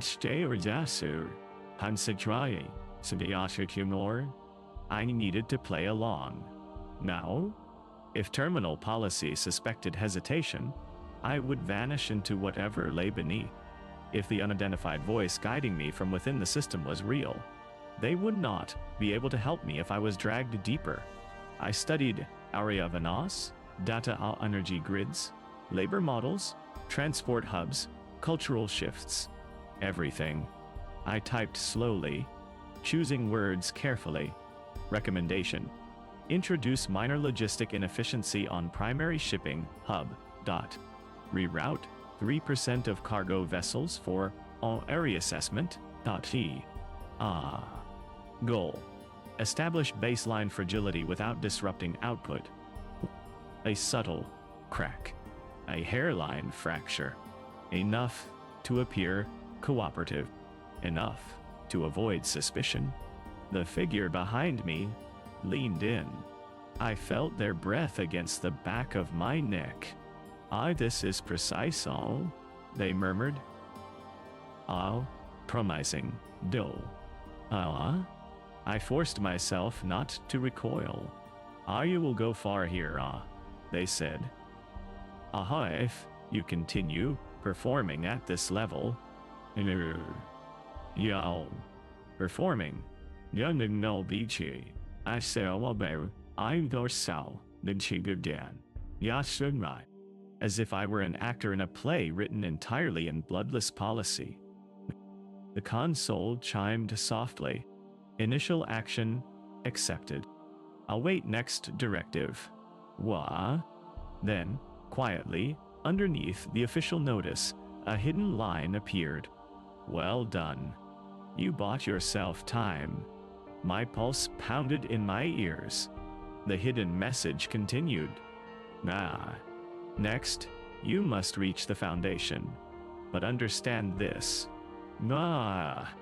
They do not exist on any map. They do not sign their directives. They do not report to the Emperor. A pause. They choose which worlds die. Cold dread settled inside me. And they have chosen you. I stiffened. Another line, urgent this time. Do not react. Do not look away from the screen. I forced myself to stare forward, pretending to read the logistics summary glowing in front of me. The Foundation wants to test you. Terminal policy wants to reshape you. We want to pull you out. A final message appeared. Wait, but escape is not freedom. Not yet. Not. First, you must understand the truth. The Empire does not kill worlds because they resist. It kills them because they are useful dead. My heart nearly stopped. Now me too. Before I could fully absorb the implications, the hidden text vanished, replaced by a new official directive. Prepare for evaluation. Ah, supervisor incoming. The shadows behind me shifted. A new presence approached, and the hum in the chamber deepened, as if the entire facility were inhaling before delivering a sentence. The footsteps behind me were soft too, soft for the polished floors of sublevel theta. They glided rather than struck, as if the person walking was not bound by the same gravity as those they observed. I kept my eyes fixed on the terminal, my pulse thudding against my ribs in tight, constricted bursts. The official directive glowed steadily at the bottom of the screen. Prepare for evaluation. Supervisor incoming. The term evaluation did not appear in any training documents. It was not mentioned in orientation or whispered among the ranks. It existed only here, in the depths beneath the Bureau's foundations, in a department that refused to record its own existence. My fingers hovered over the terminal keys, motionless, because the hidden message had told me not to react. The presence stopped just behind my shoulder. Are stunned. Da tile. Intertwined. The voice was not loud. It did not have to be. It held an authority that was neither barked nor demanded. It simply existed, immutable as durasteel. I rose slowly, forcing my legs not to tremble. A woman stepped into my peripheral vision. She wore the same black uniform as the figure who had inducted Mia. No rank markers, no identity. Her hair was pulled tight, her posture rigid, her expression unreadable. Her eyes held a stillness that unsettled me more than any threat could. I walk with Mia, she said. Not a request, not a command. Something colder, something that expected compliance as a natural state, like breathing. She led me down a corridor branching from the chambre, a narrow hallway that sloped slightly downward. The lights dimmed with each step until only thin strips along the floor illuminated the path. The air grew colder, heavier, as if each meter deeper robbed oxygen from the atmosphere. We stopped at a door with no markings. Inside, she said. When it slid open, I hesitated for a fraction of a second. The room was small, featureless, sterile. No consoles, no data pads, no chairs. Just a single light in the ceiling and a faint hum that vibrated through the floor. She gestured. I stepped in. The door sealed behind me with a soft hiss. The hum intensified, settling deep into my bones. I waited, unsure whether I was meant to speak, to stand, to kneel. Time felt fluid. Either seconds passed or hours. Then, a faint click echoed through the space. A voice spoke hers. Me now. Not anyone I recognized. Are you hesitate? Dollar. The voice came from everywhere and nowhere, reverberating through the walls as though the room itself were speaking. It was calm, measured, almost soothing. Too soothing. Are you made the correct initial recommendation for Ariavan? Yacha. Efficient, subtle, and aligned with our trajectory. I swallowed. I ought thank you. Ah, but, the voice continued. Oh, your history suggests this performance may not be reliable. Ah, my chest tightened. This evaluation will determine whether you proceed deeper into terminal policy or become subject to reassignment. Reassignment. Dual rules. The word chilled me. In the Bureau, reassignment meant a new section. Here, it meant erasure. The voice spoke again, its tone shifting slightly still calm, but colder. Ahoe require clarity. Silence pressed in around me, until the hum became the only sound in the room. A question followed. Why did you intervene on Darrenville? My heart lurched. They knew. All of it on. Every delay, every note, every message. The hidden voice had warned me, but hearing it confirmed so plainly, carved a hollow in my chest. I forced myself to answer. Knew? Because I misinterpreted the data. The room grew colder. Incorrect? Die. The hum deepened, resonating through my teeth. You acted out of sentiment, compassion. Those are incompatible with your role. They create errors. Errors create instability. Instability creates rebellion. Their logic was perfect, horrifying. You will answer again. The voice said, why did you intervene on Darrenville? I closed my eyes for a moment, searching for a response that wouldn't condemn me. I thought of the hidden messages, of the warning, of the promise of escape. If I lied poorly, I died. If I told the truth, I died. The only path was a lie, wrapped in truth. I intervened. I said slowly, because I misunderstood the scope of enforcement. I believed Darrenvala destabilization was emergent, not intentional. I assumed the collapse was flawed execution from lower-level administrators. I attempted to correct what I perceived as mismanagement. A long silence followed. Then, all better. Tao? A wave of relief almost buckled my knees. Arbu, not sufficient. Nah. My relief vanished. No. You must understand. The voice continued. Had intervention on. Off any kanda, invite scrutiny. Compassion is inefficient. Hesitation is fatal. The hum rose again, vibrating the walls. You will answer one final question. I braced myself. You now accept the necessity of terminal policy? No, but I did not breathe. Did not blink. I said quietly. Silence stretched on. Endless. Suffocating.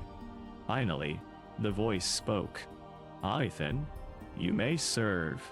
The hum faded. The door slid open. The woman waited in the hall. She studied me for a long moment. Something in her gaze carried a weight I could not decipher. Curiosity, perhaps, or suspicion.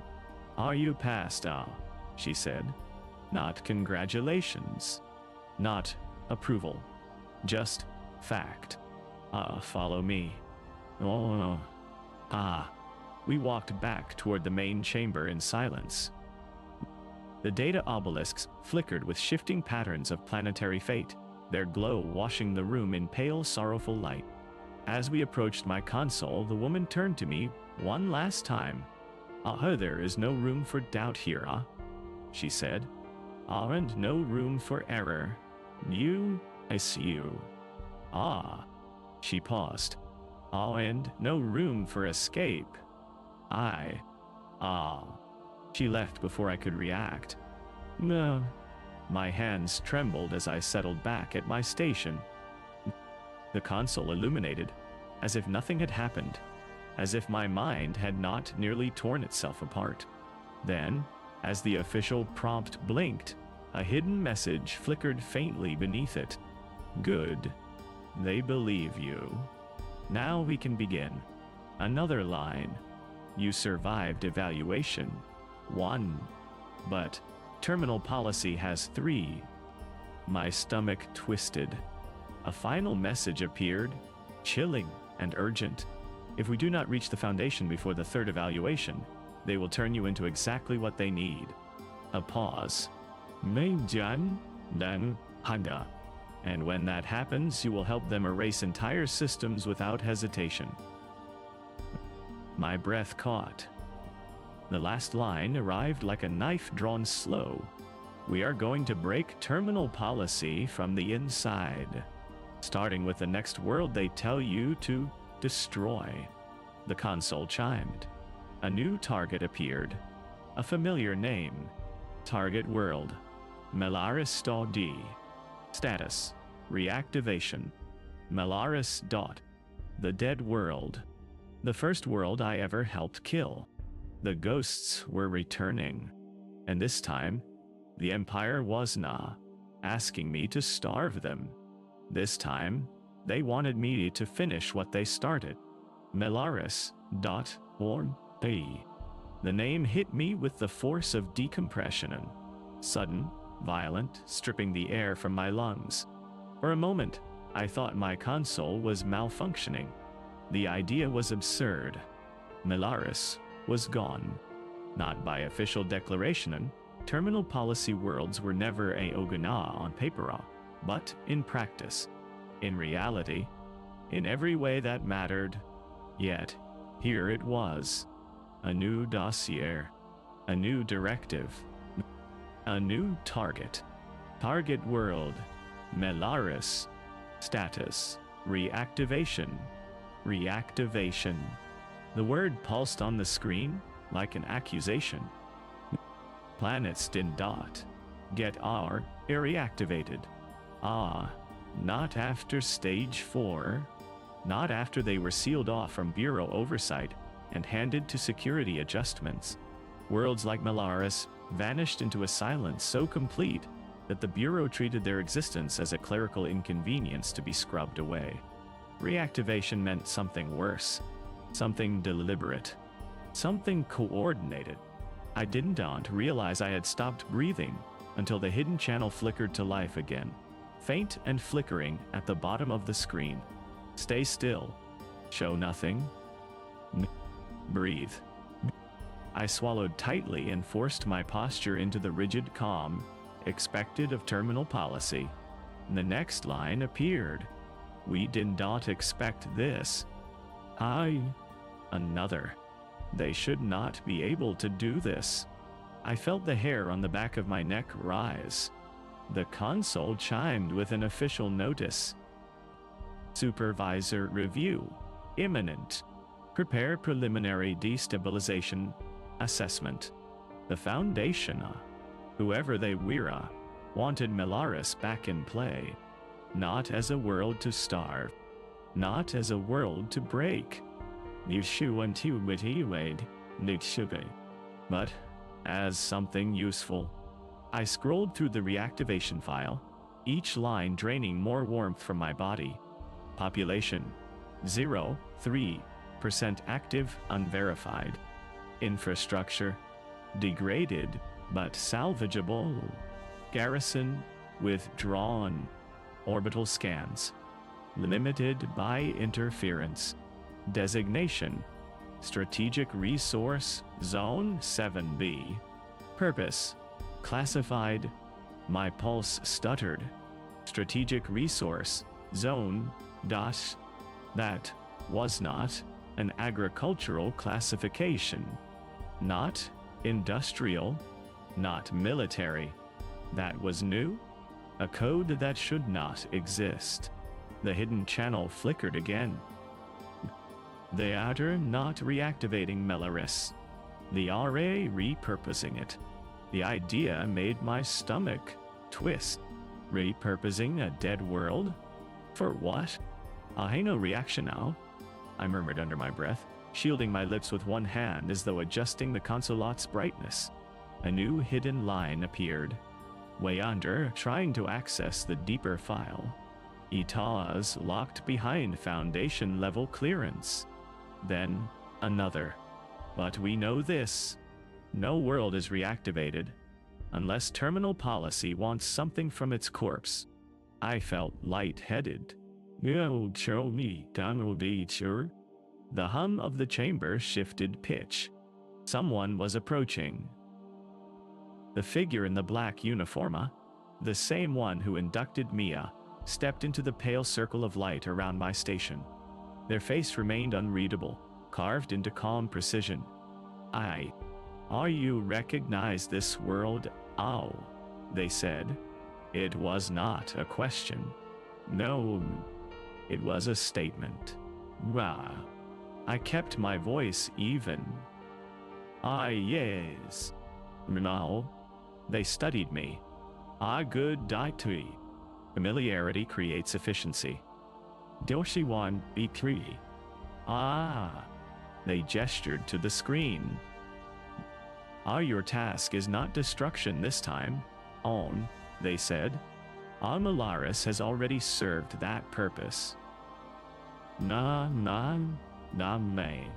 My spine went cold. You will now evaluate its potential for phase restoration. Me. Phase restoration. I had never heard the term, not in any bureau training, not in terminal policy directives. It sounded like something invented in secret, buried beneath language, designed to conceal its meaning. What is phase restoration? I asked, careful to keep my tone neutral. The figure leaned in slightly. Is the final form of compliance. Something twisted deep in my gut. I'm a Melaris, it continued. One of several test sites. Worlds that were wrong corrected through earlier iterations of policy. Some have stabilized. Others remain hostile environments. But all provide valuable data. Data. Not lives. Not histories. I'm Melzi, and Churagradar, Betididal, Axi, House, and Wide. Not cultures. Data. They said. Will help us determine whether Melaris can be transitioned into a permanent compliance sector. A place where undesirable populations can be relocated. I felt my blood turn to ice. Relocated? We will so just no side. The word hit me harder than any threat. A dead world becoming a dumping ground for living ones. A graveyard repurposed as a tool. What populations? I asked quietly. The figure smiled faintly. You don't need that answer yet. My throat tightened. I did need the answer. Because I already knew the shape of it. Not loyal populations. Not prosperous ones. Outliers. Dissidents. Surplus labor. Non-compliant districts. Whole communities deemed inefficient. Why? Melaris was not being restored. It was being weaponized. And the Empire wanted me to design how. As the figure turned to leave, they said one final thing, spoken lightly, almost conversationally. Aota Foundation will review your analysis personally. Do not disappoint them. Come on. When they disappeared into the shadows, the hidden channel erupted with frantic text. This is worse than we thought. Phase restoration is real. Melaris is not a project. No, it is a prototype. My heart pounded so violently, I felt it in my teeth. A new message blinked. Wow, they are building something. A system of dead worlds. A network. A cycle of collapse and disposal. Then, you cannot let them complete. Phase restoration. If Melaris becomes operational, the Empire will not need fleets to purge a planet. Another pulse. They will only need you. I stared at the screen as my vision thinned around the edges. Melari, Dite, Darren Valda, Jovari, Prime, Ariaven. All pieces of a single structure I had never seen clearly. Until now. The final hidden message appeared, urgent and cold. Your next task is simple. Learn everything about phase restoration. Quietly, fully. Another line. Then we will show you how to sabotage it from inside the Foundation itself. A last line, barely flickering. This is the moment you stop being their instrumenta and become their threat. The screen cleared. The hum deepened. And I understood, with a clarity that terrified me. I was not in terminal policy to break worlds anymore. I was here to break the Empire.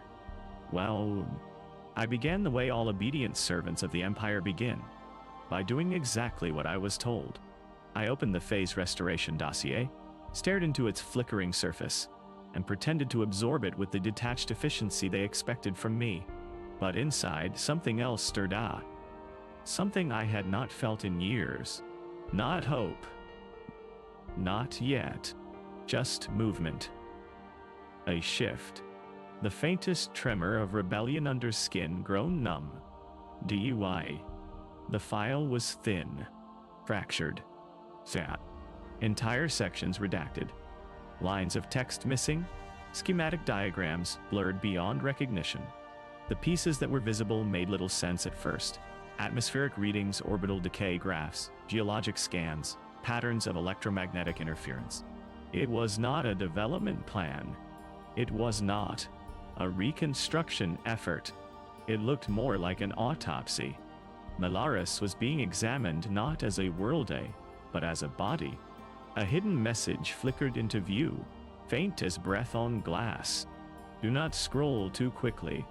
They monitor patterns. I forced my movements into slow, steady motions. Noth. The next line appeared. Phase restoration is not rebuilding. It is repurposing trauma. I swallowed tightly, my throat constricting. Another message. Keep reading. Roarsu. Ro. You need to see what Melaris has become. So I read. Rundure. The geologic scan showed collapse zones beneath old settlements, sinkholes, caverns carved by something unnatural. The atmospheric interference was not weather. It was residue. The kind of static produced by high-yield energy fields, but irregular, inconsistent, like something pulsed against the surface from below. I frowned. Then my breath hitched. A single, unredacted line cut across the data. Residual population, clusters identified a range, 180 430 individuals. Behavior, non-responsive. Mortality, inconsistent. My skin, prickled. Non-responsive. Inconsistent. Mortality. It made no sense. Or, it made too much sense. Another hidden message blinked. They did not kill everyone. My pulse spiked. They could not have left survivors, I whispered, barely moving my lips.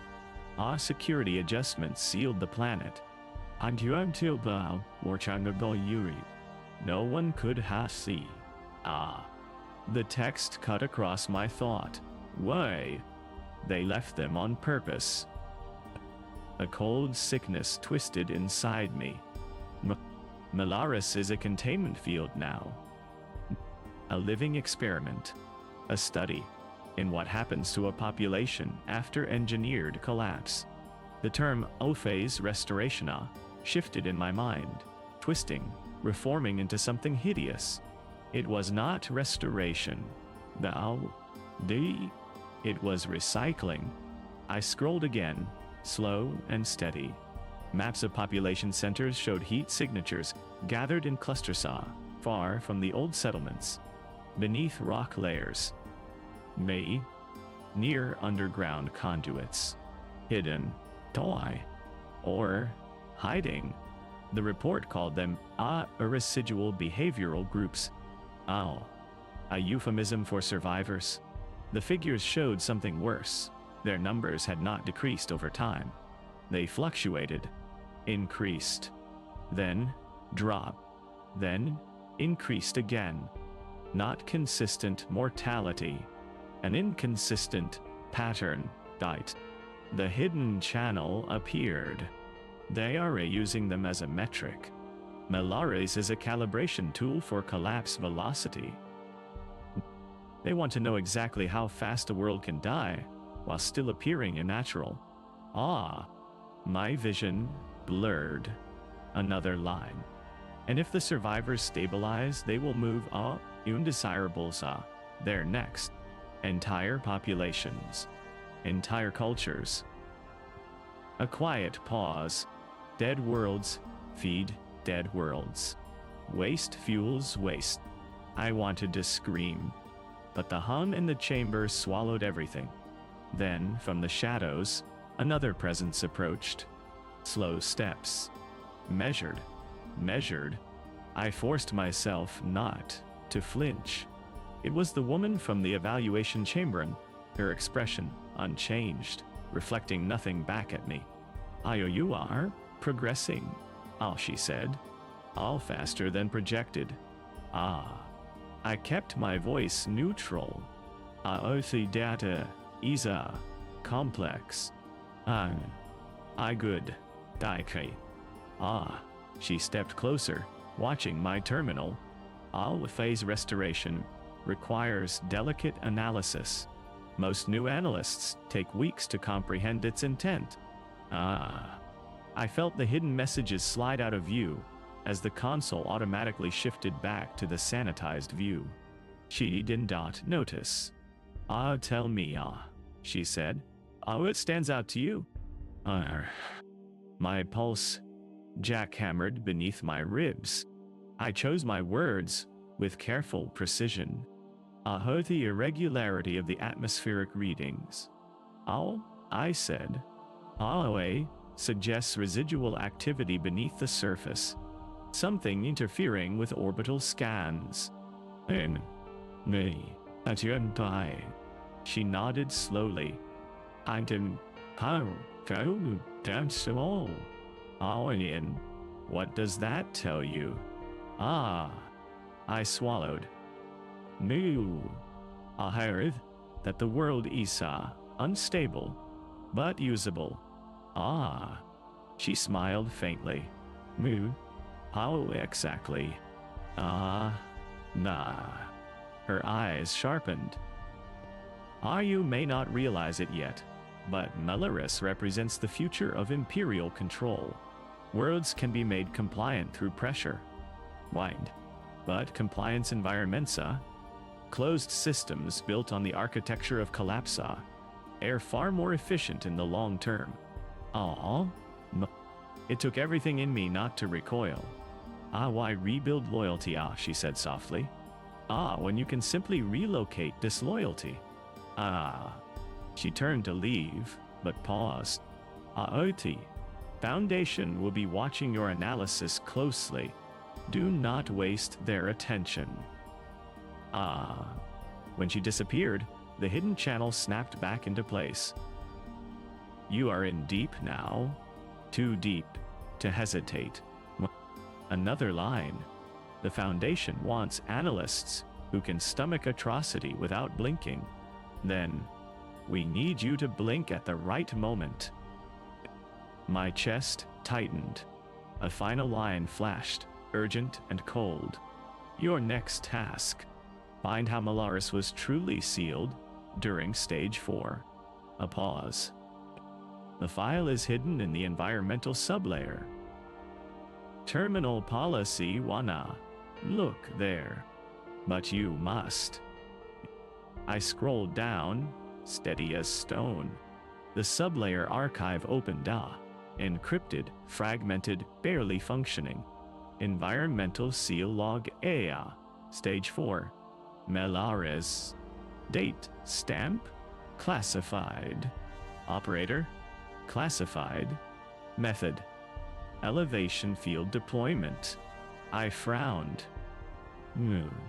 Elevation field? I'd never heard of such a mechanism.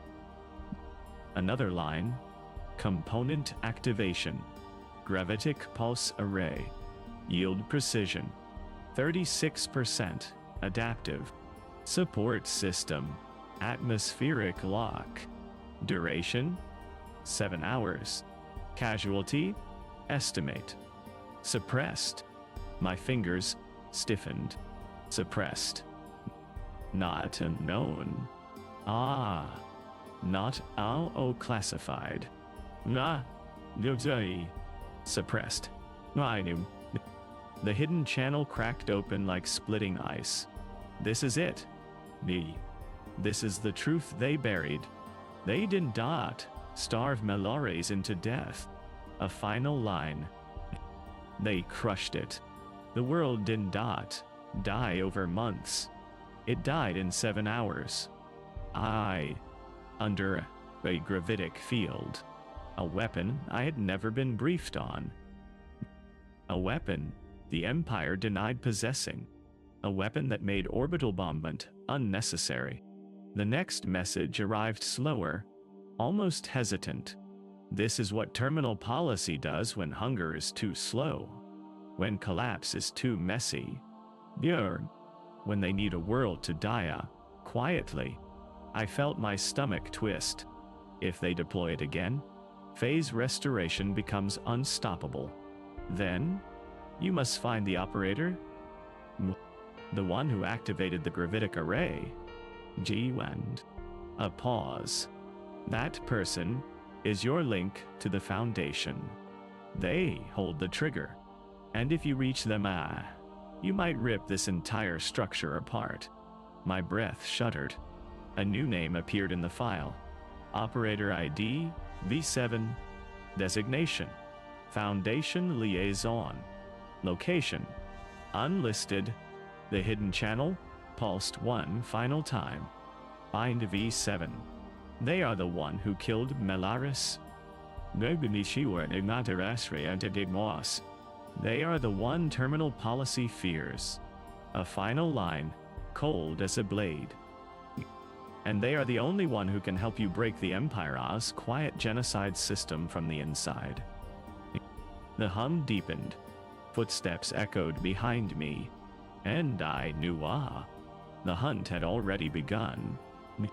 V7. The designation struck me with a strange hollow resonance, like a tuning fork struck in a cavern. No name. Waro. No rank. No affiliation. Just a letter and 2 numbers, stripped of identity the way the Empire stripped flesh from meaning. The file did not list age, species, origin, station, or department. Only one thing. Foundation, liaison, type. The air around me felt heavier as the hum deepened, its low vibration threading through my ribs. Behind me, footsteps passed, unhurried, certain. I pretended to review the Melaris climate charts, forcing my breathing steady. In terminal policy, any visible tension was noted, catalogued, studied. I stayed still until the footsteps faded into the ambient hum. Only then did the hidden channel blink again, so faint I almost missed it. Listen carefully. You cannot search for V7 directly. I kept my gaze fixed on the terminal. The Foundation monitors every query, every scan, every deviation from standard analysis patterns. Another line. If you look for them, the system will flag you as a variable. Variable analysts do not survive evaluations. My throat tightened. Amen. How do I find them? Ah, I whispered under my breath, barely shaping the words. The reply appeared. You don'ta. You let them find you. A cold pulse spread through my chest. How? The channel responded. Terminal policy analysts are observed. Foundation liaisons are watchers. Their job is not to execute policia. Etas to identify minds that can be sharpened. A pause. No, you are being sharpened. I clenched my jaw. Down. Another line. To draw V7 to you, you must analyze Meloris incorrectly, but in the way they want to see. I frowned. Give the right wrong answer, the message said. The kind that reveals ambition, not conscience. A chill crept along my spine. You will produce a partial destabilization algorithm for a world that is already dead. This will interest them. No one else attempts to break what is already broken. I understood the shape of the trap instantly. The Foundation wanted architects of collapse, analysts who saw destruction not as an act but as design, as craft. I typed carefully, slowly, assembling the kind of assessment they expected. Melaris, phase restoration potential, initial model infrastructure collapse mapping. I built a pattern of cascading failures, atmospheric lock regressions, resource choke points, migratory pressure vectors. It was clinical, detached, entirely plausible, and utterly useless. It was a blueprint for destroying a corpse. Only the Foundation would understand the language behind it. Only they would understand the intent. When I finished, the woman from the evaluation chamber returned. I forced myself not to stiffen. Her eyes scanned the surface of my terminal with that same cold, predatory stillness. Oh, interesting, she murmured. Her tone was impossible to parse. Arya mapped decay progression for a null population environment, she said. Yes. Almost analysts would have prioritized atmospheric stabilization or nutrient reclamation. Not me. I lowered my gaze. The phase restoration file implied the world still contains moving variables. I wanted to understand their behavior under collapse continuance. She studied me more closely. A long silence. Too long? Me? Finally, she spoke. I hope the Foundation will see this. My heart kicked hard against my ribs. Yoish. You may be summoned. She said. Weave. So, follow instructions precisely. Do not speak more than asked. Do not volunteer thoughts. Then, quietly, I are not forgiving. She turned away. I watched her disappear into the shadows at the edge of the hall. Only when she was gone did the hidden channel return. Good one. She took the bait. A second line. The Foundation will summon you in the next cycle. When they do, you must go. My pulse surged. Another line. But understand this, meeting a Foundation liaison is not a conversation. A pause. It is a test. Silence. Then, and almost no one survives it. My fingers tightened around the edge of the console. What kind of test? I breathed. The channel flickered. They will ask a question. A single question. I waited. The next line struck like a blade, and your answer will determine whether they recruit you or erase you. The hum in the chamber changed pitch again, deeper, as if the entire sublevel sensed what was coming. Then, the channel gave me the last warning it could. Prepare yourself. V7 studies. Collapse the way others study art. A final line.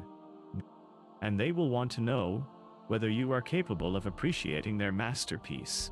The console abruptly shut down. A system-wide reset. The lights lowered. Shift cycle ending. Before I could stand, a voice whispered from directly behind me. Not through the hidden channel. Real. Present. Close enough that I felt the faint warmth of breath against the back of my neck. Are you? Analyze death beautifully. Oh. I froze. The voice continued, soft and almost elegant. I look forward to seeing how you explain Melaris to me. Nazitrei. Slowly I turned my head. A figure stood behind me. Black uniform? Dasen. New. No insignia. A calm, curious expression. Their eyes were too still, too focused, too knowing. I've 7. I whispered. They smiled. You. They smiled. Your evaluation begins now. V7's smile was small, almost polite. An expression crafted with the precision of someone who understood exactly how human faces worked, but did not feel bound by their rules. Their eyes remained fixed on mine, unblinking, studying every twitch, every breath, every tremor in the muscles around my jaw. I had never encountered someone who looked through me with such effortless clarity. Is it V7? Said softly. There was no command in the voice. No threat. Just invitation. The exact kind of invitation that suggested refusing would not lead to correction, but disappearance. I sat. 1. V7 took the seat opposite mine with careful, deliberate grace, folding their hands atop the dim console. The hum of the chamber deepened, as though the facility itself quieted to listen. Your preliminary Melaris assessment was odd, unconventional, they said. I read it twice. My pulse flickered. I forced myself to lift my chin just slightly at confidence, without arrogance, compliance without submission. I believe the collapse vectors needed a different model, I said. V7's smile widened a fraction. I collapse vectors. They repeated. Such a lovely phrase. Most analysts only see numbers. Metrics. Charts.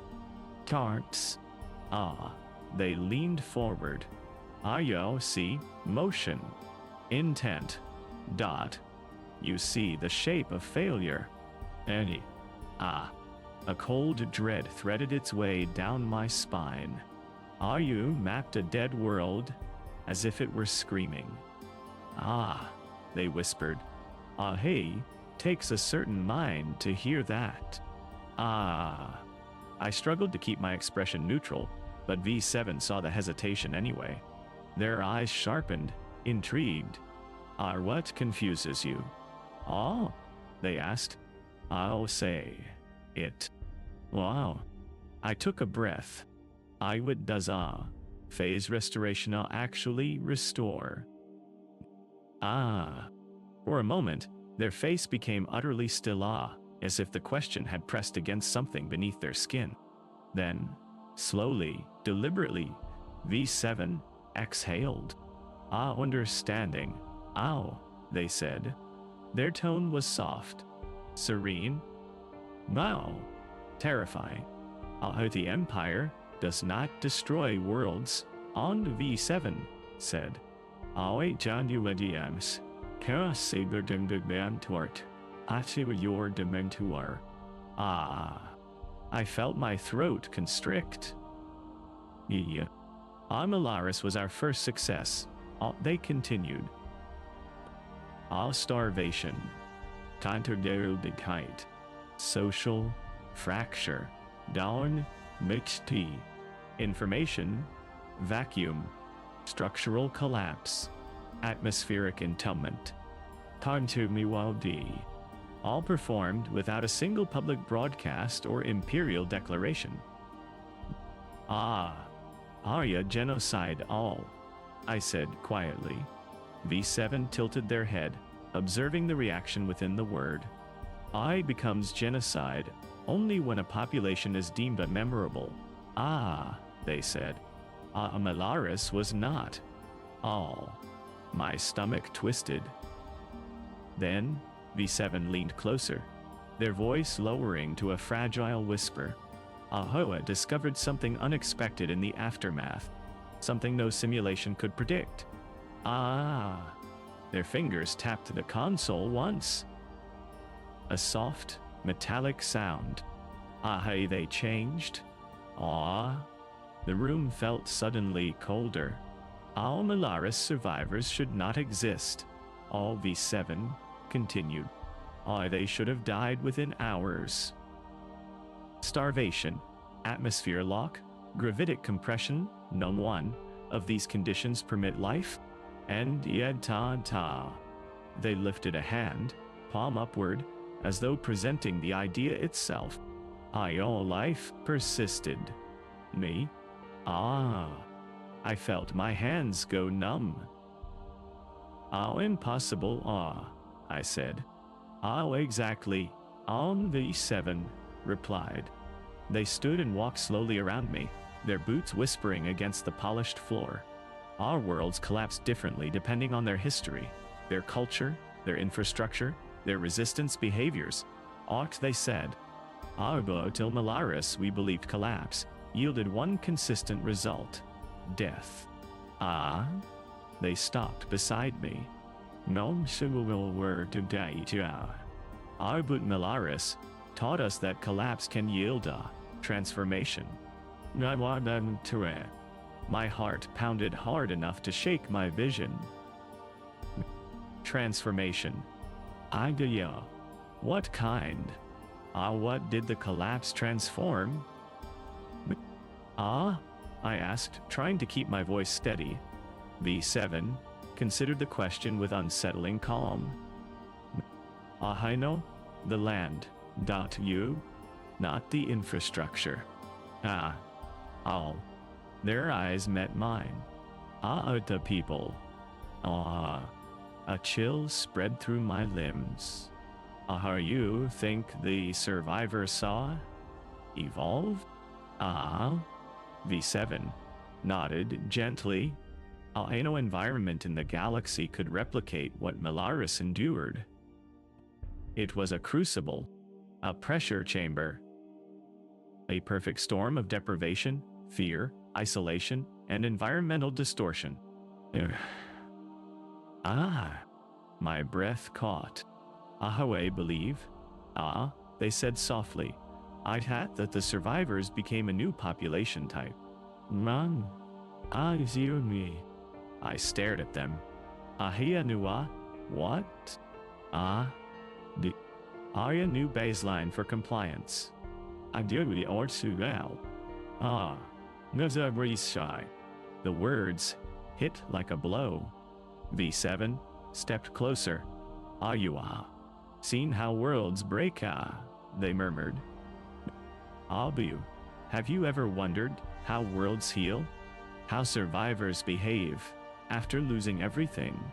After a collapse so total, their only relationship is with the Empire that decides whether they live or die. My chest tightened painfully. The Melaris survivors, V7 whispered, are no longer capable of rebellion. I felt my blood run cold. They do not resist, I7 said. They do not speak. Or, they do not test boundaries. They accept what is given. They obey without question. I fought the urge to recoil. You are studying them, I said. Of course we are. Alright, V7 replied. They are the purest compliant population in the galaxy. Hotas monstrous, I whispered. Is it? V7 asked calmly. I imagine a galaxy with no rebellions, no uprisings, no insurrections. A galaxy where collapse produces not death, but obedience. My body trembled. V7 eyes softened slightly. You are horrified because you still believe populations deserve autonomy. They said. Ibu terminal policy has learned something deeper. Their voice dropped to a reverent murmur. Autonomy breeds instability. I will not help you do this, I said. V7 smiled. A thin, serene smile. You already are. My heart froze. You analyzed Melaris, they said. You mapped trauma as if it were destiny. You saw the pattern. You heard the world has lingering echo. They touched a finger to my chest. Lightly, precisely. You will help us refine the method. I know, I said, breath shaking. Wanna stick to ye. V7 leaned closer. Their voice softened into a near whisper. You will, because Yaljer, the only analyst who understands collapse as art, and because the Foundation chooses only one successor, Tardir. My breath halted. Successor? V7 nodded. Empyrons. Greatest silent instrument must continue. Terminal policy needs a new mind. A new architect. They stepped back. Aron, we have chosen you. Nani. The room went still. The hum faded into silence. My pulse thundered in the vacuum. I whispered. Nota, you are all. V7 said. You were shaped for this. We have been watching you since Darrenval. My vision blurred. You felt guilt. V7 said softly. I consider guilt a sign of potential. Those who break under guilt learn to break others with elegance. I stared at them, horrified. The hidden channel flickered once, faint, struggling against the security dampeners around us. One line appeared. No, you are in danger. Another. We cannot access the room. A pause. Nay. Stall. Beyond. My breath shook. V7 watched me with patient curiosity. What are you thinking? They asked. I forced myself to breathe, to anchor my voice, to speak without revealing the tremor inside me. I am thinking Gata. I swallowed. On that, collapse alone cannot create a compliant population. V7 Oz. Expression shifted. Interested. Hungry. Arigo on a ye, they whispered. I had their attention. I had a crack to wedge into. Want a Morse? Then you a castle to wedge into. I just needed to survive long enough to break the machine. Wah? V7 waited, poised and still, as if the air itself held its breath for my next sentence. Their eyes did not blink. Their posture did not shift. They were the embodiment of silent hunger, an intelligence shaped to consume doubt, fear, and hesitation like fuel. I stood at the edge of a blade, balanced over an abyss I had spent years pretending did not exist. Every instinct screamed to run, to strike, down, to break the silence that enclosed us like a coffin. But I remembered the hidden message. Stall.wine. So I breathed in slowly, letting the recycled air scrape against the inside of my chest like sand. Collapse alone, I said, careful to keep my tone measured. I does not produce compliance. Collapse produces desperation. Fear. Why? Instinctive obedience, yes, but only temporarily. Number time. V7 leaned in slightly, their eyes brightening. Curiosity. Anticipation. Dull. Good. They wanted this. Do. I continued. All compliance must be sustained, reinforced, conditioned. Well, by rule 1, a broken population will obey in the moment, but when they rebuild, they remember. V7 smiled, a slow, approving curl of the lips. Very good, they whispered. I kept going, even as my hands trembled behind the console. Arn Melarisa. The survivors did not just experience collapse.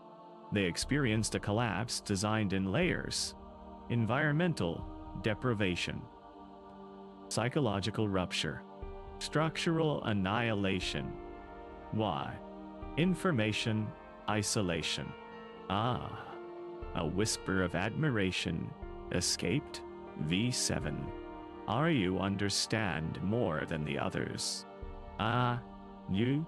I forced myself to meet their gaze. You did not study how they died, I said softly. You studied how they lived afterward. V7's expression brightened, a quiet delight flickering beneath the calm. Precisely. May. They stepped closer, close enough that I could see the faint reflection of my own eyes in theirs.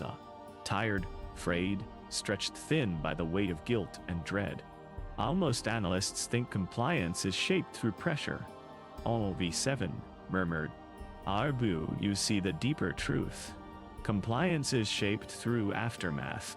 The hum of the chamber shifted, deepening as security dampeners tightened. The hidden channel flickered weakly, unable to break through the interference. I was alone. V7 began pacing a slow circle around me, their voice dropping into a cadence that felt rehearsed. A broken world down, they said. Always a seed. If its collapse is pure enough, refined enough, precise enough, what grows from that soil is not rebellion. Their breath brushed my ear. Is obedience. My pulse hammered. V7 circled back into view. Tell me, they said. What do you believe the true goal of phase restoration is? The question hit like a shockwave. This was the test. The single question the hidden channel warned me about. A wrong answer meant erasure. A naive answer meant recruitment into a horror I refused to contemplate. A truthful answer meant death. I inhaled slowly, letting time stretch thin. Then, I let the words form from a place between truth and weaponized deception. Phase restoration. I paused. Is not about the dead world. It was about the next one. Ah. V7 Oz, eyes gleamed. I continued. Awe creates a template, a controlled collapse model, a population shaped by engineered trauma. The Empire wants to replicate that. V7 tilted their head. Why? Replicate it? My voice quieted. Arido, create an obedient underclass. A slow exhale. Arya population that no longer needs to be controlled by force because their collapse taught them their place. Silence broke across the chamber like a fragile shell. Then, V7 stepped closer, their face inches from mine. We choose well. They whispered. My stomach twisted. You grasp the design, they continued. You understand that collapse is not a punishment. It is a pedagogy. I felt nauseous. In the galaxy. V7 said. A classroom now. They ran a thumb along the edge of the console, almost affectionate. Oh no, they said. Tell me the final question. I frowned. No issue. I frowned. Vanilla question? V7 smiled with unsettling patience. When you examined Milaris, they said, a certain realization must have reached you. The survivors changed, but not simply in behavior. Something else shifted. Their eyes darkened, gaze sharpening like a scalpel. Tell me what changed. Size. The hidden channel flickered once, weak, brief. Only one word appeared. Careful. I drew in a shaky breath. V7 waited, the quiet hunger returning. They changed. I hesitated. No. Identity. V7 Oz, eyebrow lifted a fraction. I clarified. Malaris survivors no longer identify with their old structures, their communities, their histories. Collapse severed those bonds.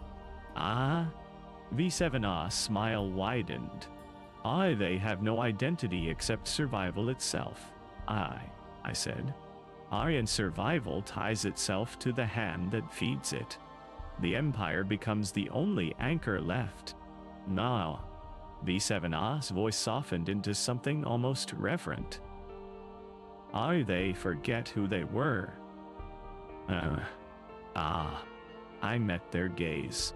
Yes. A quiet sigh escaped them. Excellent. D. It came out like praise, like anointment.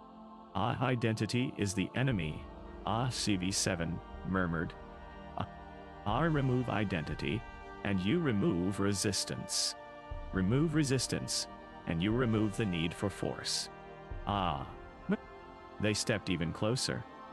I do not break worlds, they whispered. Simplify them. Mentioned. The hidden channel flickered faintly. One fragmented line. The raw. Close then nothing. V7's voice hardened. I know, they said. Your real task begins. My breath caught. You will help me design phase restoration parameters for a world that has not yet collapsed. I felt my chest seize.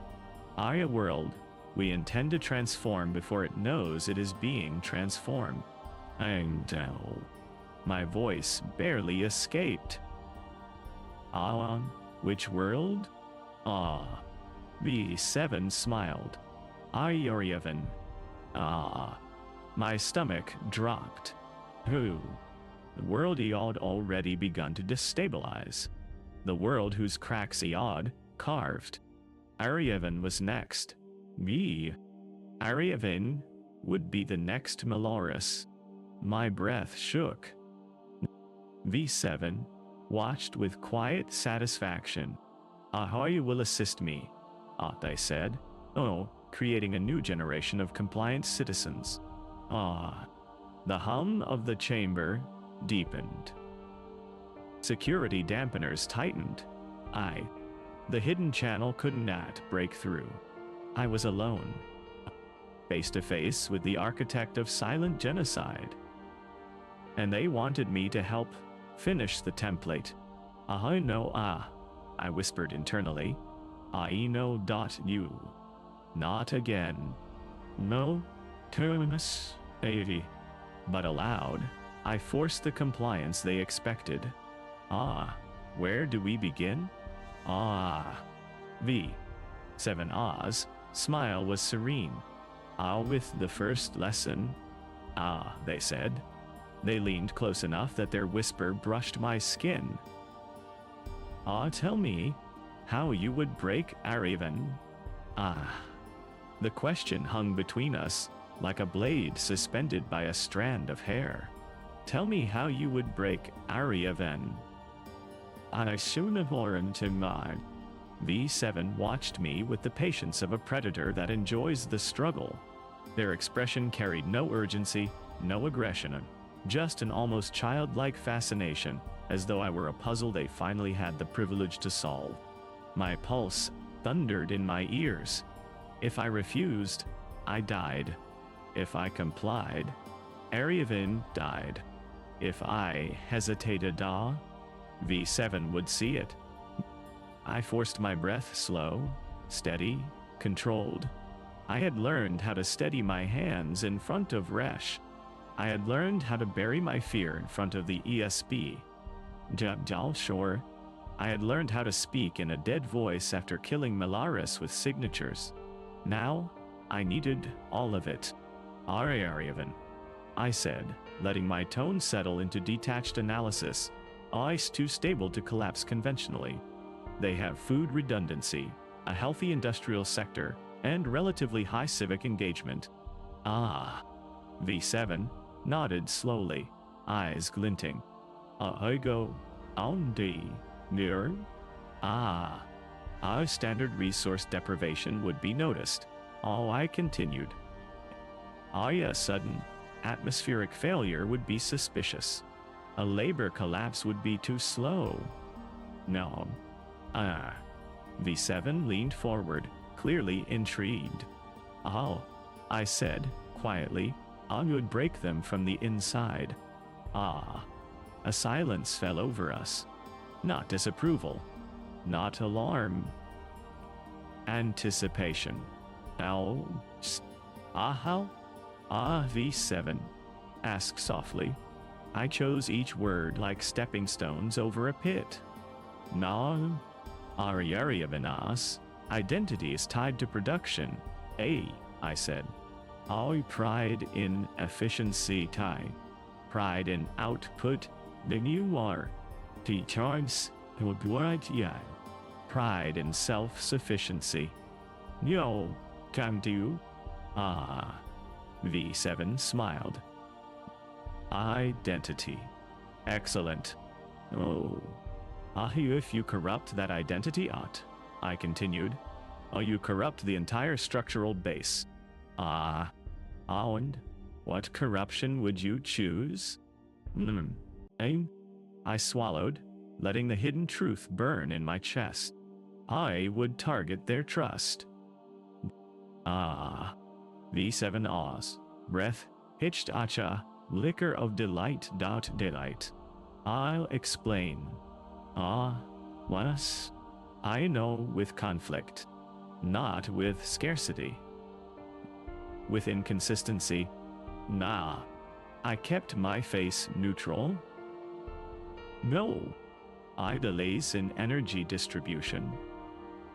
Sporadic communication outages. Minor distortions, in labor reports. Small things, uncertain things, enough to make everyone question whether their neighbors are following standards, whether the oversight committees are stable, whether the administrators are corrupt. V7 smile widened, slow and reverent. You would destabilize their confidence. Yes. I said. All collapse begins with doubt. A beautiful concept. V7 murmured. I continue. I felt the room tilt around me. Each word I spoke walked closer to the point of no return. Once doubt is established, I said, you shift resource flows. Not drastically, just enough to create unevenness. One district receives slightly more, another slightly less. Rumors grow, fractures appear, and then you wanna die. Excellent. And then all, I said quietly. You push them towards self-blame. V7's eyes gleamed. Yes, Ashio. They begin to believe collapse is their own doing, I said. I know, imposed, not external, not engineered. A faint shiver ran through V7AJ's posture. Admiration. Pleasure. You are remarkable. They whispered. But I was not finished. When they fracture enough, I said. When doubt turns to internal conflict, when their identity deteriorates completely, I paused, letting the idea settle. Then you introduce help. V7 froze. Slowly, their smile became something sharper. I'll help, they said. I'll help from whom? Me. I'll hurt the Empire, I whispered. V7 breathed out a single word. Carol, My heart clenched painfully. V7 said, voice trembling with quiet anticipation. Is the essence of phase restoration, not collapse, not death, no, transformation. They reached out and touched my wrist lightly, a gesture more intimate than threatening. You truly understand, they said. Waited years for an analyst like you. A cold wave passed through me. I had passed their test. I had survived their scrutiny. But in doing so, I had just convinced V7 that I was one of them. The hidden channel flickered back to life at that moment. Faint, weak, nearly strangled by the dampeners in the room. Careful. You're close to something irreversible. Then, Viara, narrowing the trace on V7A's origin file. We know they were present during the Melaris collapse. We know they possess authority above terminal policy. Another flicker of interference. What did she? We think V7 may not be just an observer. My stomach twisted. V7 was still speaking. Yariavan is only the beginning, they said. The Foundation is preparing something far larger. Wide. You will be part of it. I forced myself to ask. Larger, how? Their smile softened. No. Every world requires collapse, V7 said. Only one does. My breath shook. A light tremor of dread crawled up my spine. Which world? I whispered. V7's eyes gleamed. The Empire. Ah, I blinked. The Empire itself? Me? Yes. A7 said gently. Yes.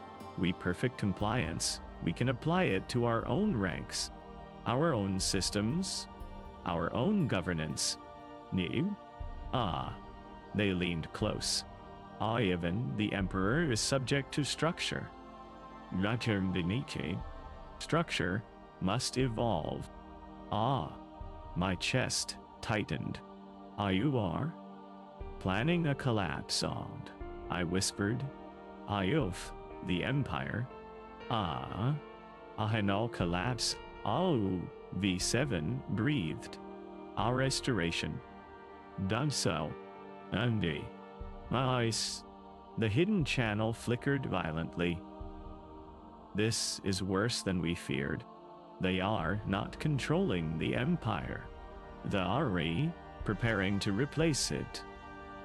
Then, we have to get you out. Now, you? V7 Oz. Expression softened into something terrifyingly tender. You are, they said. Are going to help us change everything. Hell. I forced myself to breathe. And then all. Deliberately, careful I offered the only response that would keep me alive another moment. What do you need me to do first? V7 smiled. You are going to break Ariavana, they whispered. And then, we will break the Empire together. V7 Os. Words echoed inside me long after their lips stopped moving. We will break the Empire together. Not destroy. Not overthrow. Break. Died. Break it the way Malaris was broken. Break it the way Ariavan would be broken. Break it the way I had once helped break a dozen nameless worlds, quietly, clinically, with a pen instead of a blaster. My throat tightened. What do you need me to do first? I repeated. Yes, Amir. Two. V7 stepped back, folding their hands behind their back with a composed grace that felt almost ceremonial. Our understanding, they said. Our understanding always comes first. Not even. Sure. They motioned to the console. I looked deeper into Ariavana's identity profile. You will find what we need. The hidden channel flickered faintly, the dampeners straining to crack even a whisper through. Be careful. Everything you say now is recorded. Every hesitation measured. V7 continued walking around the console, their hand trailing lightly across its surface. Our collapse is an art, they said. Arbu, collapse without self-awareness, Issei, crude, wasteful. Their eyes flicked to mine with a glint of reverence. I know you are capable of something refined. I turned to the terminal. Ariavanaz, file pulsed with demographic data, political patterns, cultural summaries. Nothing stood out on. Until I scrolled to the bottom. A new section had been appended. Not by the Bureau. Not by terminal policy. The Foundation had inserted the data themselves. Ariavan. Cultural keystone variable.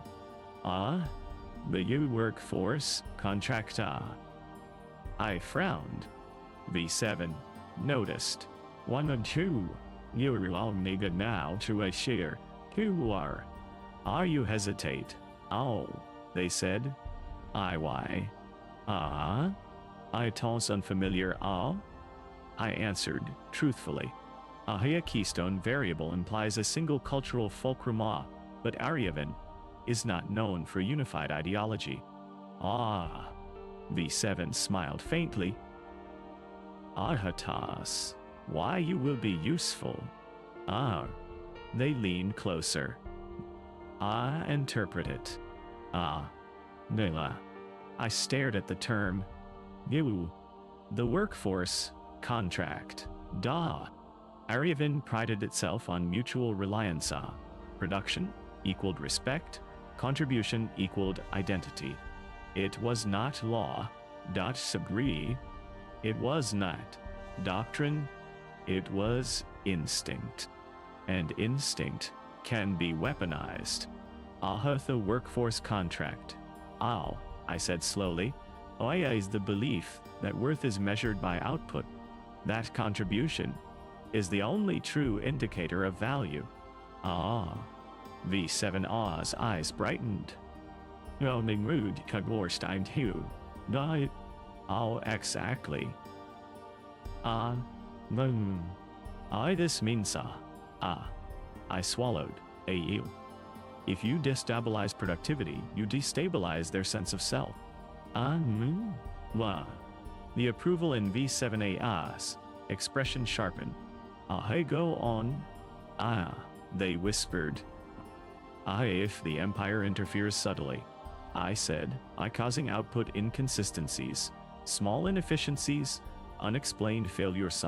Then the workers would blame themselves. Alt V7 finished. No, us. I nodded. They will fracture internally, I said quietly. Lose trust in one another. Fight over whose district is failing standards. Competition becomes paranoia. Paranoia becomes division. V7's smile widened. And division. They said. It becomes compliance. No, A cold wave passed down my spine. I was feeding the monster. But I had no choice. Not now. The hidden channel flickered weakly. You are playing the role well. Keep going. Slowly. V7 stepped around the console and stopped behind me, so close I could feel the static charge of the terminal reflecting off their uniform. I know, they said. Identify what comes next. I stared at the data. The answer rose unbidden, shaped by the very instincts I wished I could cut out of my mind. After trust breaks, I said softly, you give them a savior. V7 breathed out, pleased. Yes. An Imperial task force? I continued. Our department, claiming expertise in resolving labor inconsistencies. Arya lifeline. V7 whispered. Hey, they would welcome the Empire, I said. How beg for it. They would take commands as comfort. V7's voice softened until it felt like silk over bone. Aren't that they said. Phase 1. Phase 1. The beginning of engineered obedience. The first step toward shaping Aryavan into another Mallory. Another silent, compliant grave. My skin prickled. On Phase 2? I asked. V7 stepped into view, hands clasped loosely. Phase 2 is the moment when Aryavan realizes the Empire is its only source of meaning. How do you achieve that? I asked, careful not to reveal the disgust coiling under my ribs. He'll be removing all others. CV7, said Kari. My pulse stuttered. You isolate them? I know, they said calmly. Isolate their purpose. I frowned. V7 leaned closer. Remove distractions. Cultural artifacts. Local governance structures. Redundant decision-making layers. We simplify the world until there is only one axis of identity left. Ah, what? Their eyes bored into mine. The Empire. My jaw clenched. And then? Ah, I whispered. Then? V7 said gently. We begin phase restoration. The air around me felt suddenly thinner. Phase restoration, V7 continued. Not collapse. It is rebirth. The words tasted like poison. This is how you will help the Foundation. They said. You will take Aryavana's identity apart. Slowly. Elegantly. Precisely.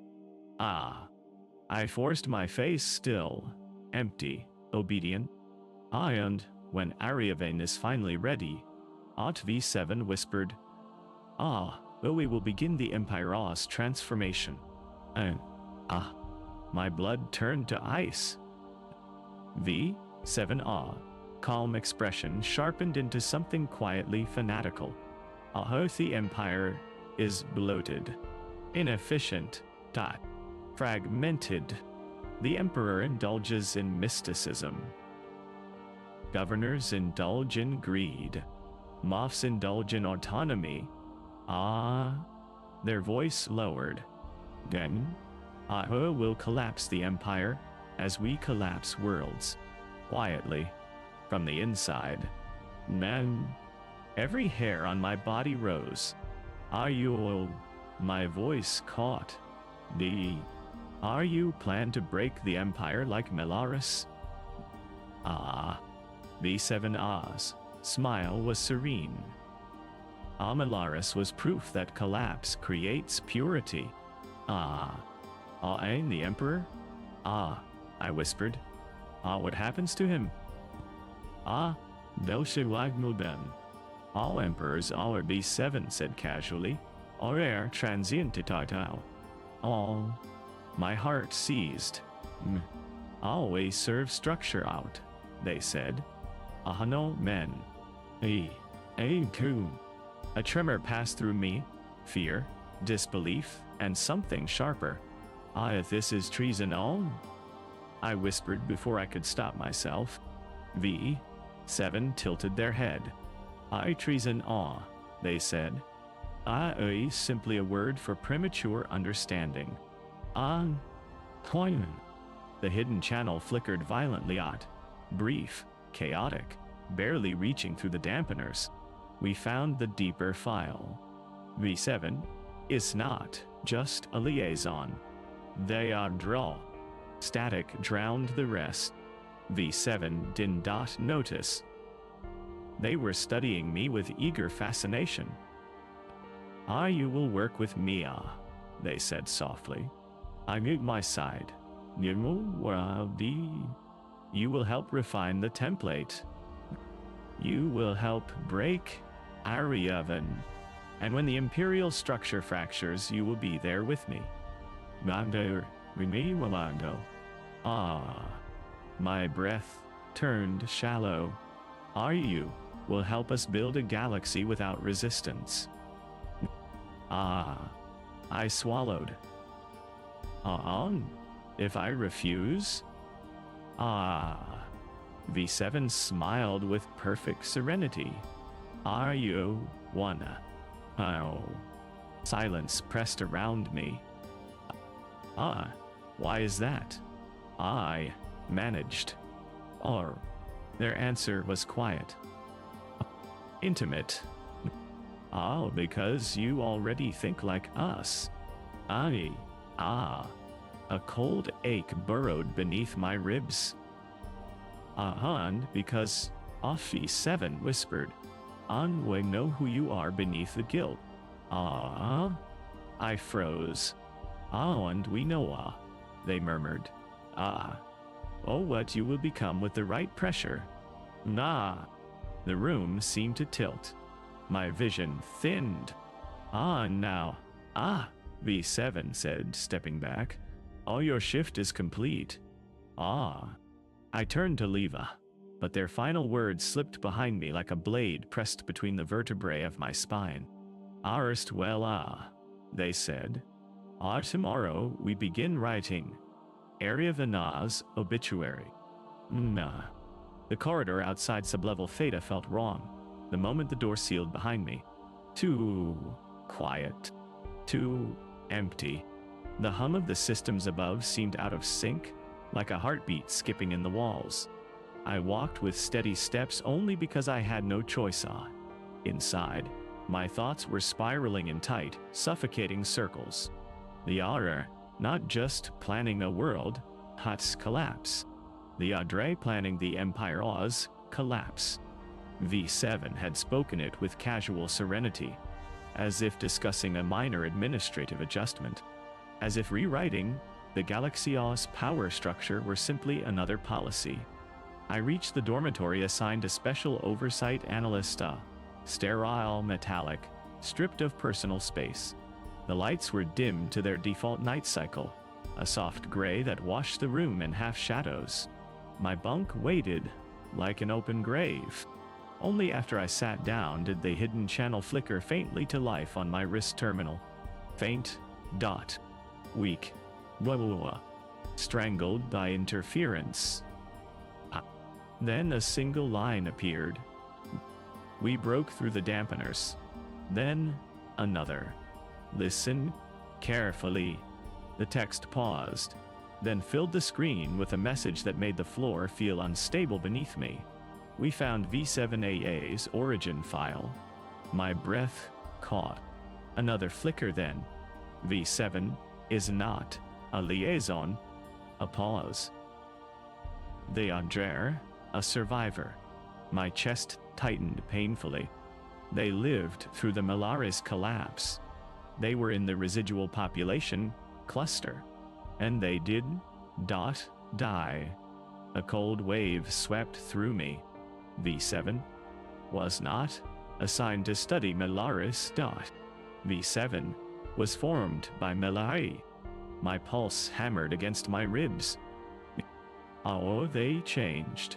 V7 had said. A new message appeared. Malaris survivors did just become compliant. They became something else. Another flicker. Something the Foundation considers the next stage of population design. I whispered, barely audible, "Oh, what are they?" The reply came in pieces, fragmented by security interference. Identity erosion, emotional suppression, cognitive narrowing, directive receptivity, but also something new. The next line made my stomach twist. Well, they learn differently. Then, they mimic authority until they surpass it. Adiolui, parid. Another line. They do not fear collapse. A final line flickered through. Because they are collapse. The air in the room felt wrong, thin, jagged at the edges. I could still hear V7A's calm voice in my skull. Collapse creates purity. The survivors changed. They became a template. I swallowed hard. So V7 wants to remake the galaxy in their own image, I whispered. The hidden channel pulsed. Not want. Programmed. Value sentence. I froze. Malaris shaped them. The collapse rewired them. Their mind was built inside trauma, engineered by terminal policy itself. Another line. V7 is the first population the Empire did not create and can no longer control. My pulse throbbed painfully in my throat. The Foundation. I whispered.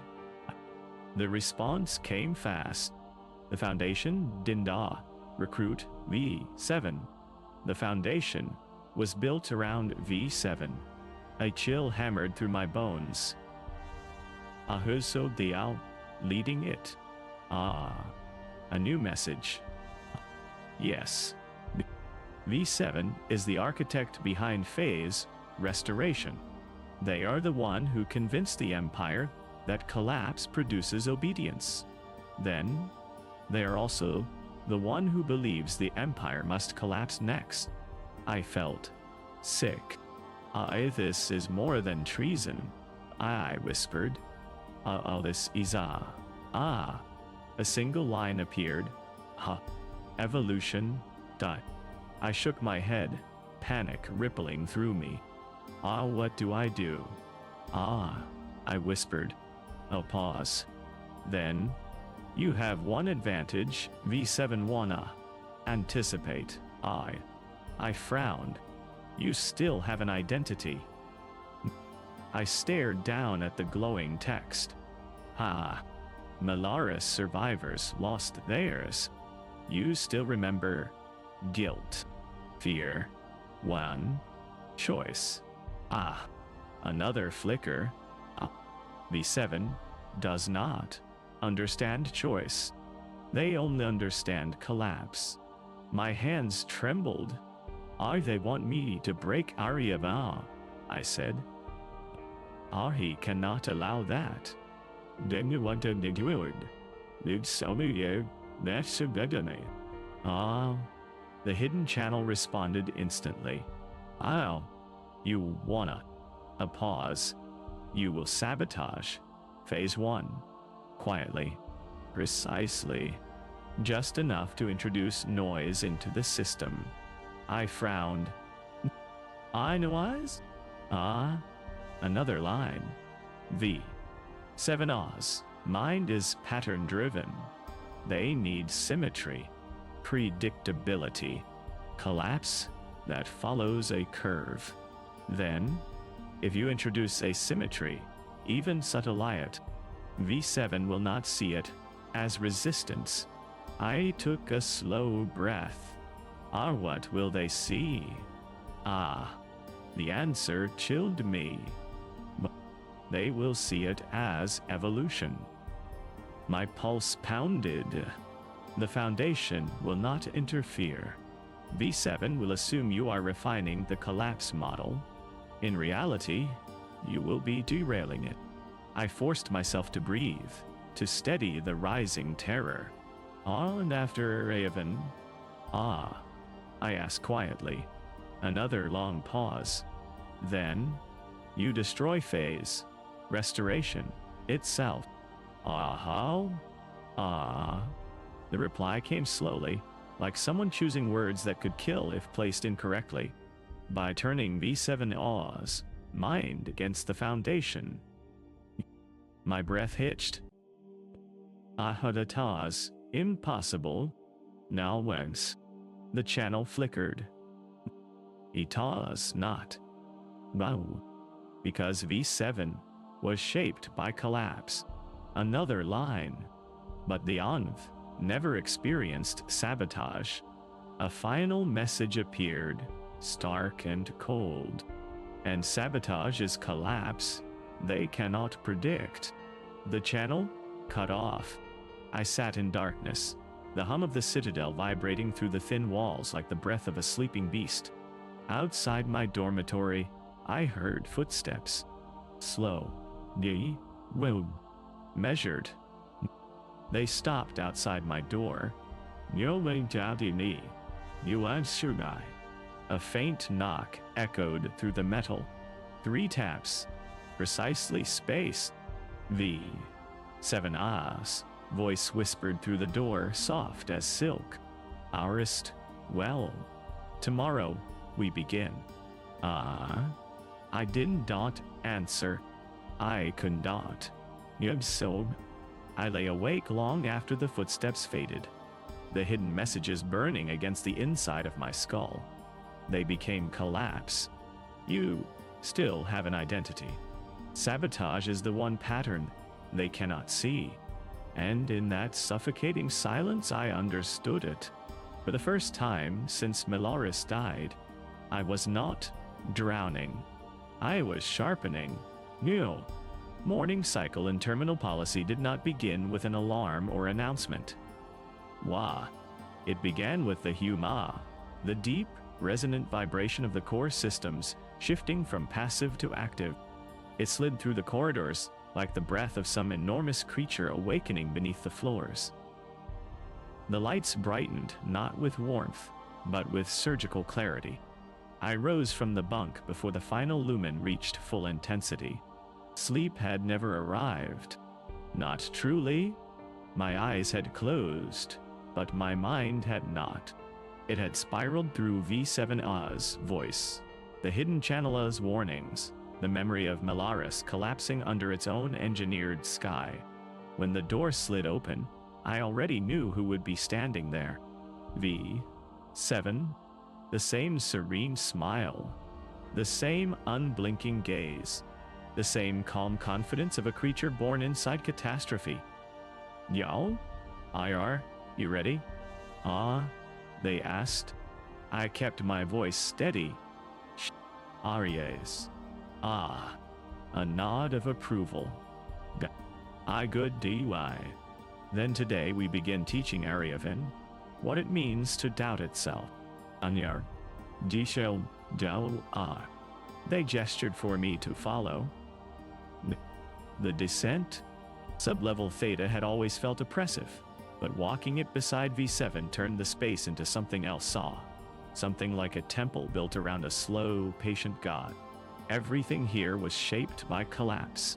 Every analyst was a priest of entropy. Every console a scripture.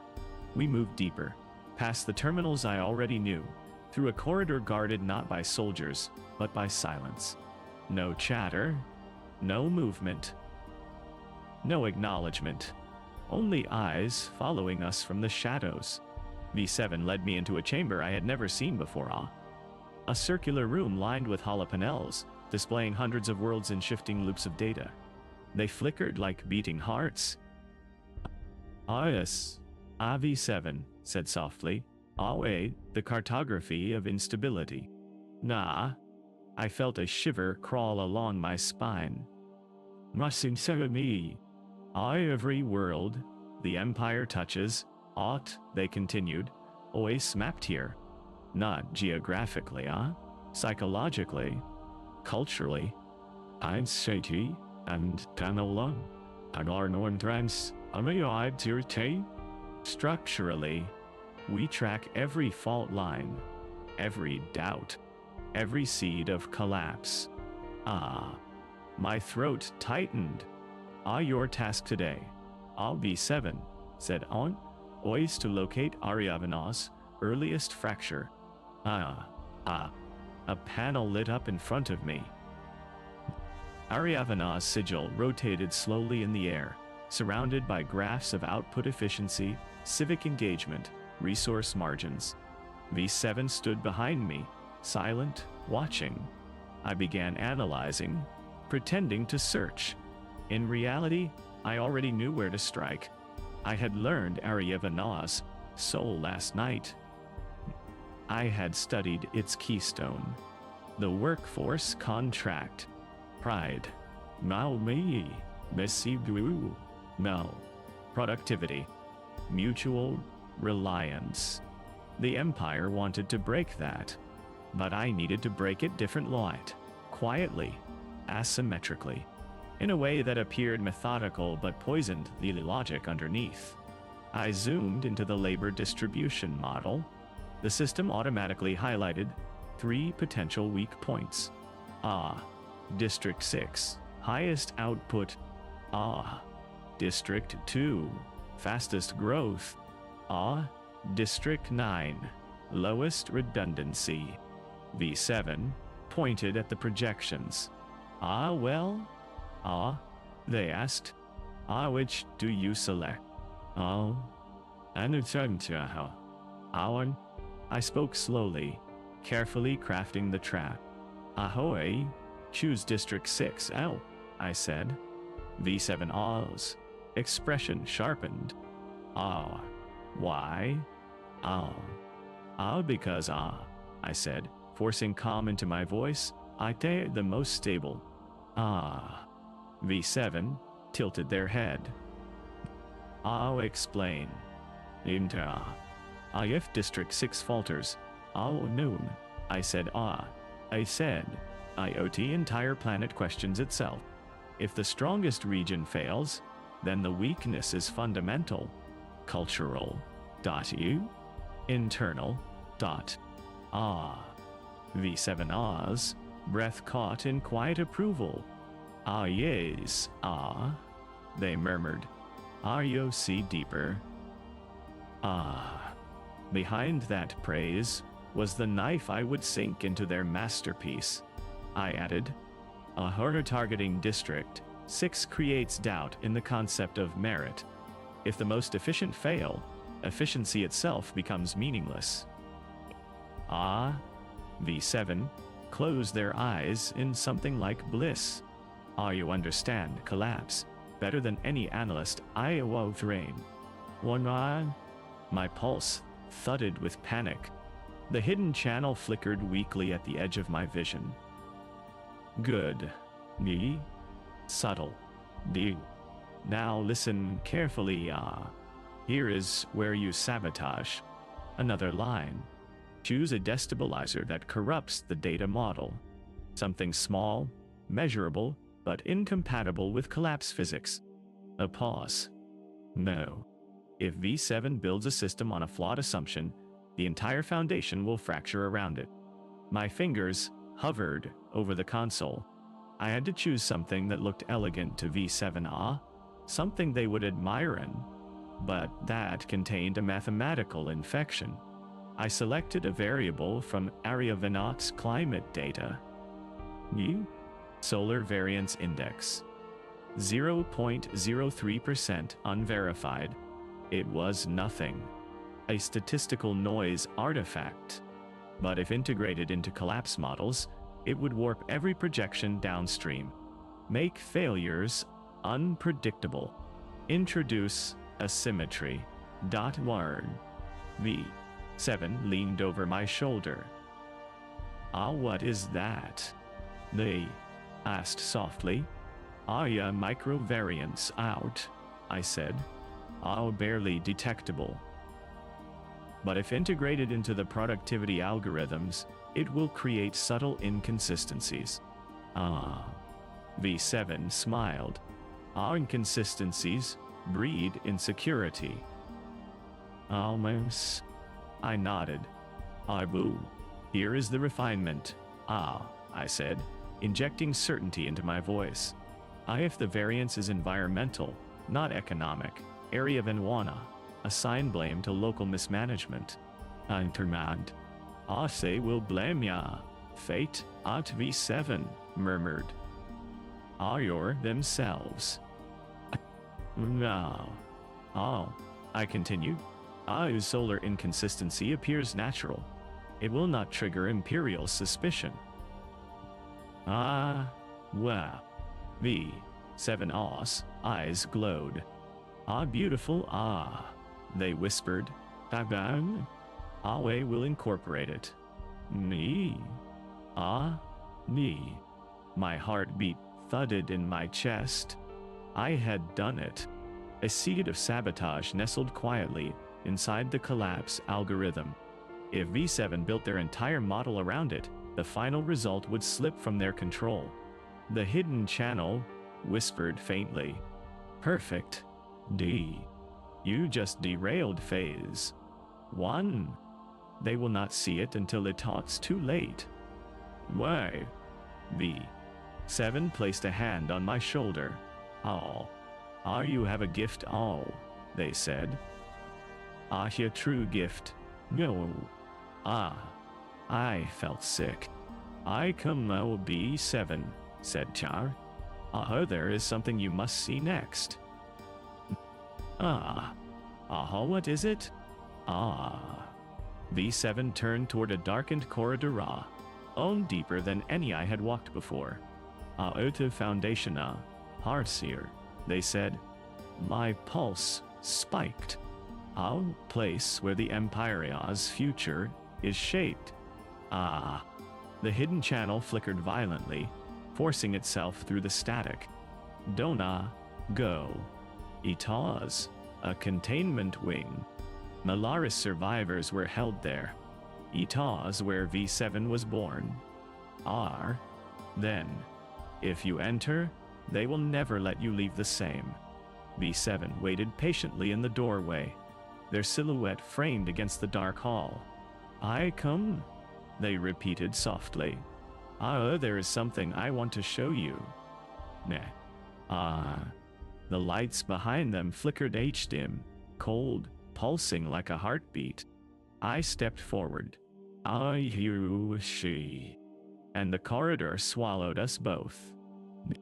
The corridor closed around us like a throat. Narrow. Me.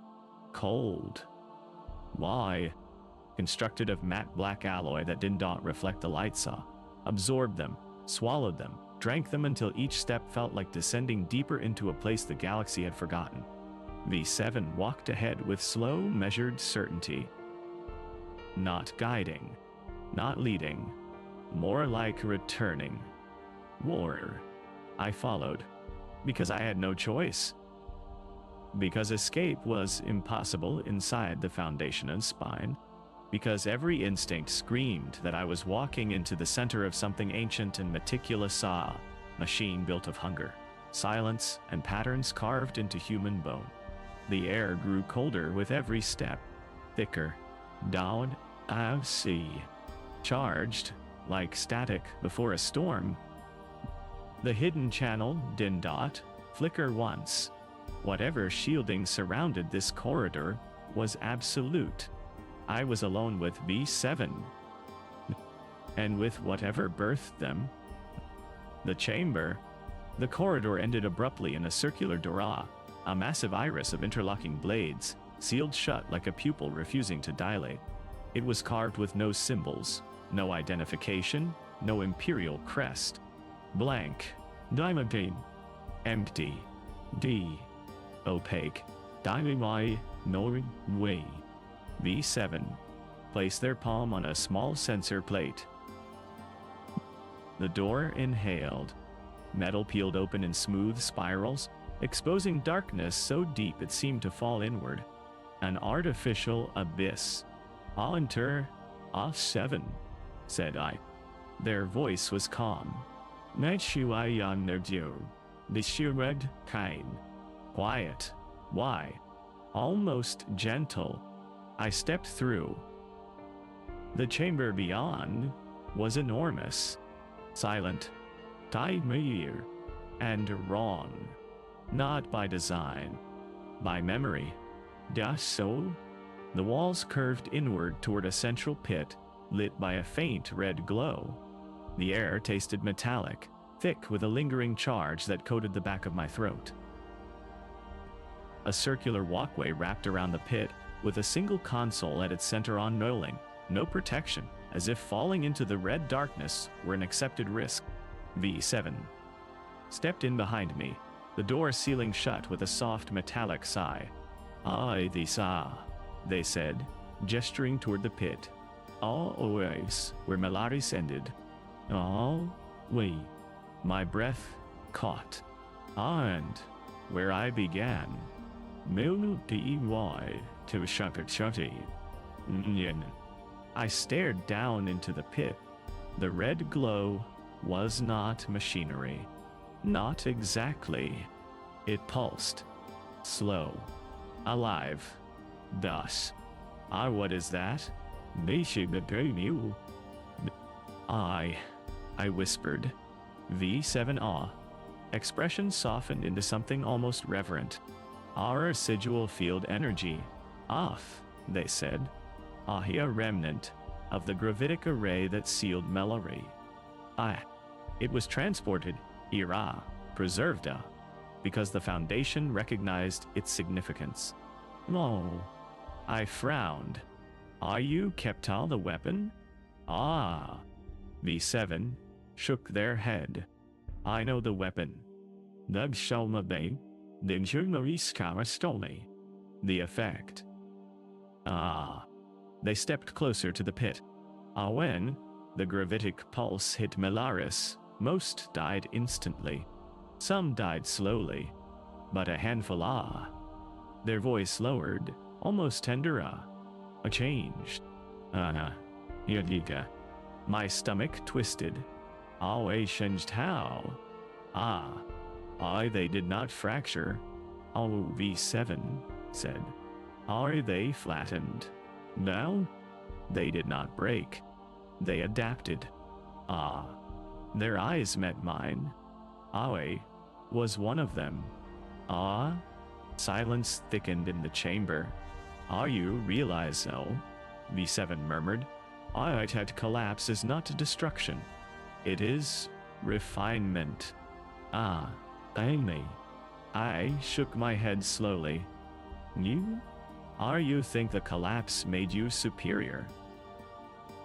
Nashio. No. They said simply. I know superior. I standard. Undown the aligned. I with what? I order. The word landed like a stone in a well, sinking into depths I could not see. V7 continued, voice calm and precise. Arathi survivors lost their individual identities. Their memories softened. Their emotions quieted. Their minds synchronized around a single purpose, continuity. I swallowed. You consider dash evolution. I of course, V7 said. A mind that cannot be shaken by fear or guilt is more useful to the Empire than any fleet. I felt my pulse race. Is that the Foundational's purpose? I whispered. I had to create more of you. A faint smile touched V7's lips. Our purpose, they said, is to create stability. True stability. Unbreakable stability. No. They stepped to the console at the center of the walkway. The red glow brightened as they approached. Are in the Empire. Already, 7 continued. Always failing? Fragmented. Vulnerable. My voice trembled. That does not justify collapse.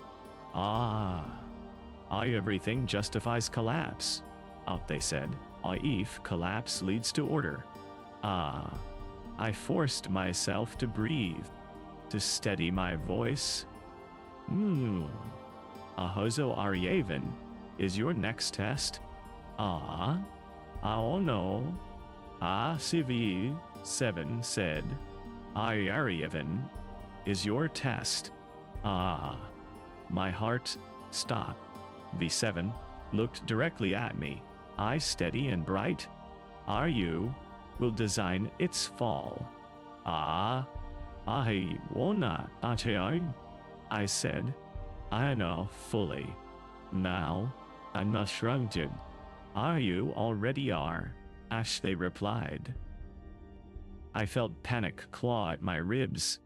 You want Aryaven to become the second Melaris? Another population, shaped by engineered trauma. Another obedient, broken society. V7 said quietly. Second, Melaris would not be enough. Genti. They lowered their hand onto the console. The red glow flared upward. We want Aryaven to become the first controlled Melari. No. My blood turned cold. Arya perfected version C7 whispered. I know accidental evolution. Intentional. A quiet shiver ran through me. You want to reproduce your creation? I murmured. Our creation? Oh, they corrected. You and I will craft it together. I stepped back. I know, I whispered. I know. Iwa. I will not help you do that. V7 tilted their head analyzing, calculating, absorbing every flinch. You misunderstand? Oh, they said softly. Their voice no longer sounded human. And hey is not about what you want. No, sir. The chamber's hum deepened. The red pit pulsed brighter. Hey is about what you already are. My throat tightened. What do you mean? V7 smile. Slow, patient, chilling. You have been shaped by collapse as well. They murmured. No, like me. Not fully, but enough to hear patterns where others hear noise. Enough to understand ruin as instruction. I shook my head. You think like us? V7 whispered. You feel collapse. Knowing the person. You map collapse. You hear the hum. No. I froze. At the hum. V7 repeated softly. That constant vibration you feel beneath every floor of this facility. The one that started the moment you walked into terminal policy. My breath came ragged. It's hum, they said. The residual frequency of collapse. The pattern that binds us. A cold shock ran through me. Amalaris changed me. Atumi 7. Ariavin will change you. I took another step back. V7 took one step forward. You are closer than you think. They said. You are already attuned. I shook my head violently. I know. I am not like you. V7 smiled. No. You will be. The hidden channel suddenly broke through the interference. A single desperate line flashing across my wrist. Run, Dutch. But V7 saw the flicker. Their gaze sharpened. You are not alone, they said softly. The room vibrated violently. V7 all voice deepened. Orion, that means it's time for your second evaluation. The chamber sealed. The chamber sealed.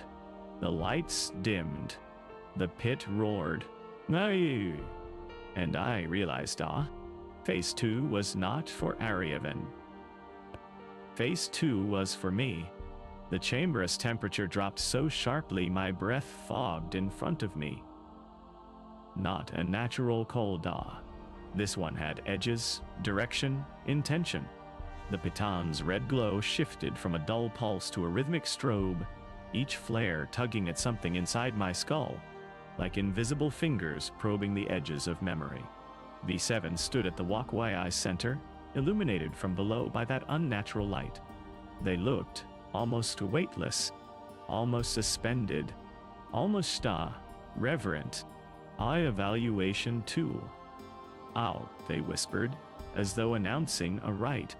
My pulse hammered dangerously. I backed up until my shoulders brushed the cold alloy wall. There was no exit, no door seam. Finally was no visible control panel. The chamber had swallowed them all the moment V7 activated the sequence. My voice cracked as I spoke. Utah. What is evaluation 2? V7 turned slowly toward me, their movements too smooth, Two fluid on like gravity obeyed them instead of the other way around. Evaluation. 2 reveals whether your mind can survive exposure. They said. Exposure to what? I forced out. They lifted a hand toward the pit. Heto, collapse, det. The red glow surged upward, washing the chamber in a blood-colored haze. I shielded my eyes instinctively, but the light seemed to slide past my arm, reaching deeper than Saita. Into memory, into thought, into whatever place inside me shaped fear. V7 smiled softly. Are you believe? Collapse is something you map. Something you engineer. Something you calculate. But collapse is not external. The light pulsed again, harder. Our collapse is internal. The walkway beneath V7's boots trembled. The panel at the pita's edge split apart, revealing a lattice of crystal-like fragments suspended in the air like shattered glass caught mid-fall. They rotated slowly, each shard glowing with faint red runes that I recognized without ever having seen them before. Melaris runes. Deji. Collapse signatures. Residual trauma encoded into matter. Are you? Preserved the field energy us. I whispered. Are you preserved the pain? V7 nodded, pleased by my realization. Collapse imprinted upon everything it touched. Air, howdy. Soil, infrastructure, bodies, minds. Their voice dropped into a soft murmur. We preserved that imprint. Now, the shards drifted toward me. I pressed myself back against the wall, nails digging into the alloy. No, I breathed. Keep them away. This is necessary. V7, said I. If you are to help reshape Ariavin, you must be shaped yourself. I will not let you you already did, they said. A shard hovered inches from my face. Inside it, faint silhouettes writhed, figures collapsing under gravitational pressure, mouths open in silent screams. Melaris. Me. The shard vibrated, releasing a low resonant huma, the same hum I had heard throughout terminal policy, the same undertone that haunted every corridor. The same frequency that had followed me since Darrenville. The hum was coming from this. I carried the imprint with you, V7 said, stepping closer. Even without seeing it. Now, you felt it. You heard the collapse calling. My knees buckled. V7 caught my arm, not compassionately, but precisely, like adjusting a component.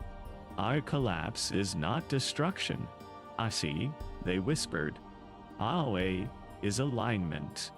It removes the unnecessary and reveals the essential. Get off me, I gasped, pulling away. They did not tighten their grip. They did not need to. The shard flashed. I was back on Melaris. Not physically. Not truly. But my mind screamed as though my body were still there, though the sky had cracked open, and the air had been ripped sideways by impossible forces. I saw people trying to crawl against gravity that had no direction. I saw buildings bending inward like metal, pulled into a black hole. I felt the crush of pressure in my chest, my ribs groaning. I heard the silence of dying voices swallowed before they could reach the air, and over it Allah, the hum, constant, reverberating, endless, a frequency of collapse. My vision shattered. My consciousness splintered, and somewhere inside that fracturing, V7's voice followed. You must learn to think without identity. without memory, without fear. Only then can you understand the purity of collapse. No, I gasped, trying to claw my way back into myself. Ayan, no ta. You are, they said gently. I see it in you. The same seed that grew inside me. No. The chamber blurred. The piton's glow flared brighter. The fragments pulsed in unison. The pressure in my skull built to breaking. Then it stopped. Abrupt. Dot.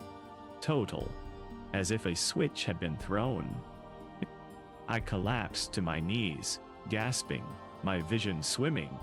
The shards retreated into the pit, the glow dimming until only faint outlines remained. The hum faded back into its usual background presence, still there, but no longer pressing against my bones. V7 knelt in front of me. They didn't look triumphant. They looked pleased. Like my suffering confirmed a hypothesis. Aryo survived the imprint. They said softly. Very few can. No. My voice trembled. All people died in that collapse. Screaming. Suffocating. Crushed. Yes. V7 said. Aranyeta, some survived. People like me. People like you. I'm not like you, I whispered. V7 tilted their head. That is what you said during evaluation, one. They reminded me. Yet, hear you, Neela. Unbroken. I glared at them, hatred burning through the lingering shock. You are wrong, Atu, I said. I am not unbroken. Nay, you. V7 smiled. That they said. Is exactly why you passed. They stood. Evaluation 2 is complete. You are almost ready. Are ready for what? No. Yeah, I see. Aito begin. Shaping Ariaman. My breath caught. And after Ariavin, Al27 continued. We shaped the empire itself. They turned toward the sealed door. You should rest, they said. Evaluation 3 requires clarity. I managed to push myself to my feet, gripping the wall for support. If I refuse? I rasped. V7 did not turn back. You wanna refuse? They said softly. I know after what you've seen. The door opened. But before they stepped through, they spoke one last sentence. The collapse inside you has begun. The chamber sealed behind them. I stood alone in the red darkness, trembling. And then as if called from a great distance, the hidden channel flickered weakly back to life. We saw the field spike. We detected the imprint. If you felt the collapse, it means something has already changed. A shaky breath left me. Yuta, what am I becoming? The hidden channel responded after a long pause. That depends on what you do next. Then, no. Stop V7. Or become them. My hands trembled. The hum echoed through the chamber, and for the first time, I couldn't tell whether it was coming from the walls or from inside my skull. I didn't walk out of the chamber so much as drift out of Eta-like gravity, had not quite remembered how to hold me. Or my body had not remembered how to belong to itself. The walls of sublevel theta pulsed faintly with that same quiet hum I once chalked up to machinery. Now, it vibrated differently, sharper, like a tuning fork pressed against the inside of my skull. Every step felt wrong, not painful, not dizzying, just misaligned, as if my mind was half a second out of sync with my body. Evaluation 2 was not a test. It was an incision. The imprint had been deliberate. The foundation was not evaluating me. They were sculpting me. I reached my dormitory before realizing I had not consciously taken the path. Muscle memory carried me. Or maybe something else did. Something responding to the hum, as if it were a compass. The door sealed behind me. And then the hidden channel burst to life, more violently than I'd ever seen it. The screen jittered, static bleeding across the interface. We detected the imprint. Your neural signature changed for 47 seconds. If it had lasted any longer, we would have lost you. I slumped onto the bunk, hands shaking uncontrollably. What did they do to me? I whispered. Lines flashed across the display. Not physical damage. Not brainwashing. Not quite. Melaris collapse energy. Affects pattern recognition. It amplifies cognitive rigidity. It narrows identity boundaries. Another line. In survivors, it suppresses selfhood. The words rattled inside my skull. Ahozo, Iaima, changing. Hun. A long pause. Then, you resisted it. The message brightened, as if relief could be encoded in pixels. That resistance is the only reason you are still you. I exhaled shakily. But how do I stop it?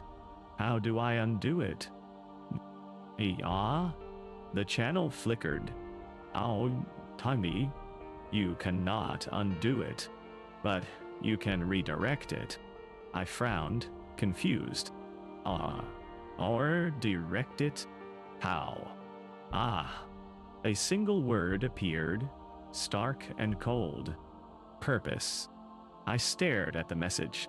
V7 aligned their imprint around collapse. That became their anchor, their identity. Are you saying the imprint needs an identity to cling to? Yes. And if I choose the wrong, Unato, you'll become what they want. The room felt smaller, tighter. What do I choose? I whispered. The answer came immediately. Choose sabotage. I froze. Well, make resistance your identity. Let the imprint bind to defiance, no compliance. My breath trembled. And if I don't not?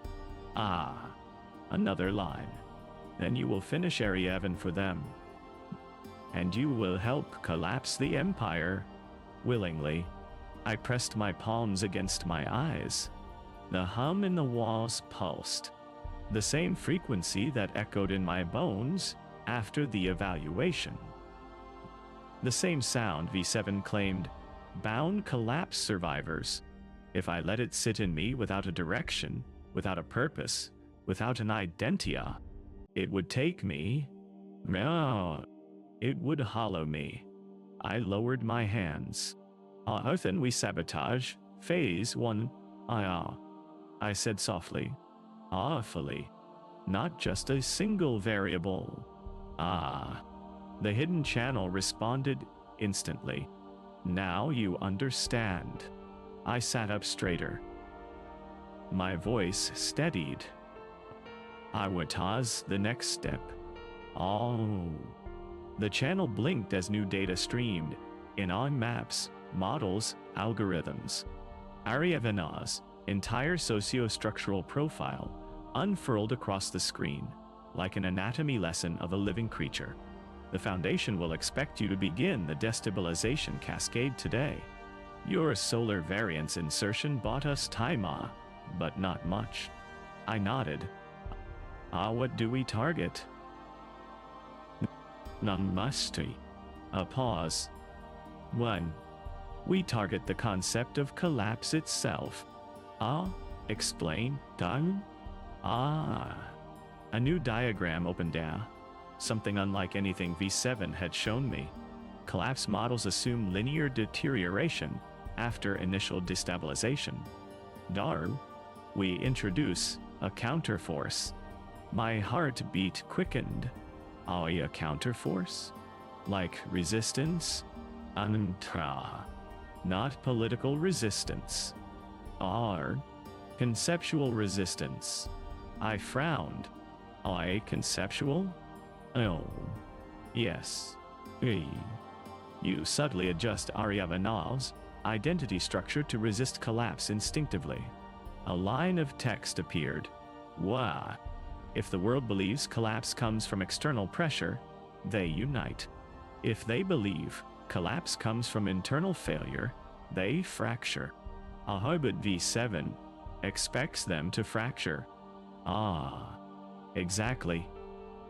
The channel blinked brighter. So you will make them unite. My breath caught. That goes against everything the Foundation wants. Yes. That is why it will work. I felt a spark inside Mia. Small, fragile, but real. A direction. A purpose. What variable do I adjust? Another line appeared. Trust. Dao? I blinked. Trust? But you said collapse relies on breaking it.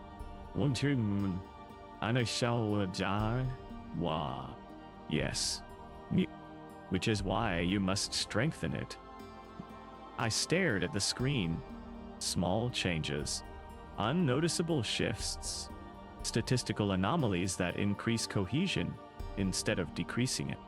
A diagram highlighted a cluster in Ariavana's District 6.0. Artisa. This boosts collective resilience. I whispered. Disrupts fear-based fracture. Correct? My mind raced. Boo. If V7 sees unity increasing, they wanna. You bury it beneath variance. I nodded. And when Ariavan resists collapse, V7's models will fail, and their imprint logic will destabilize. I felt something new rise inside Mia. Clarity sharp enough to cut through the lingering ache of the evaluation. After the the hidden channel flickered once more.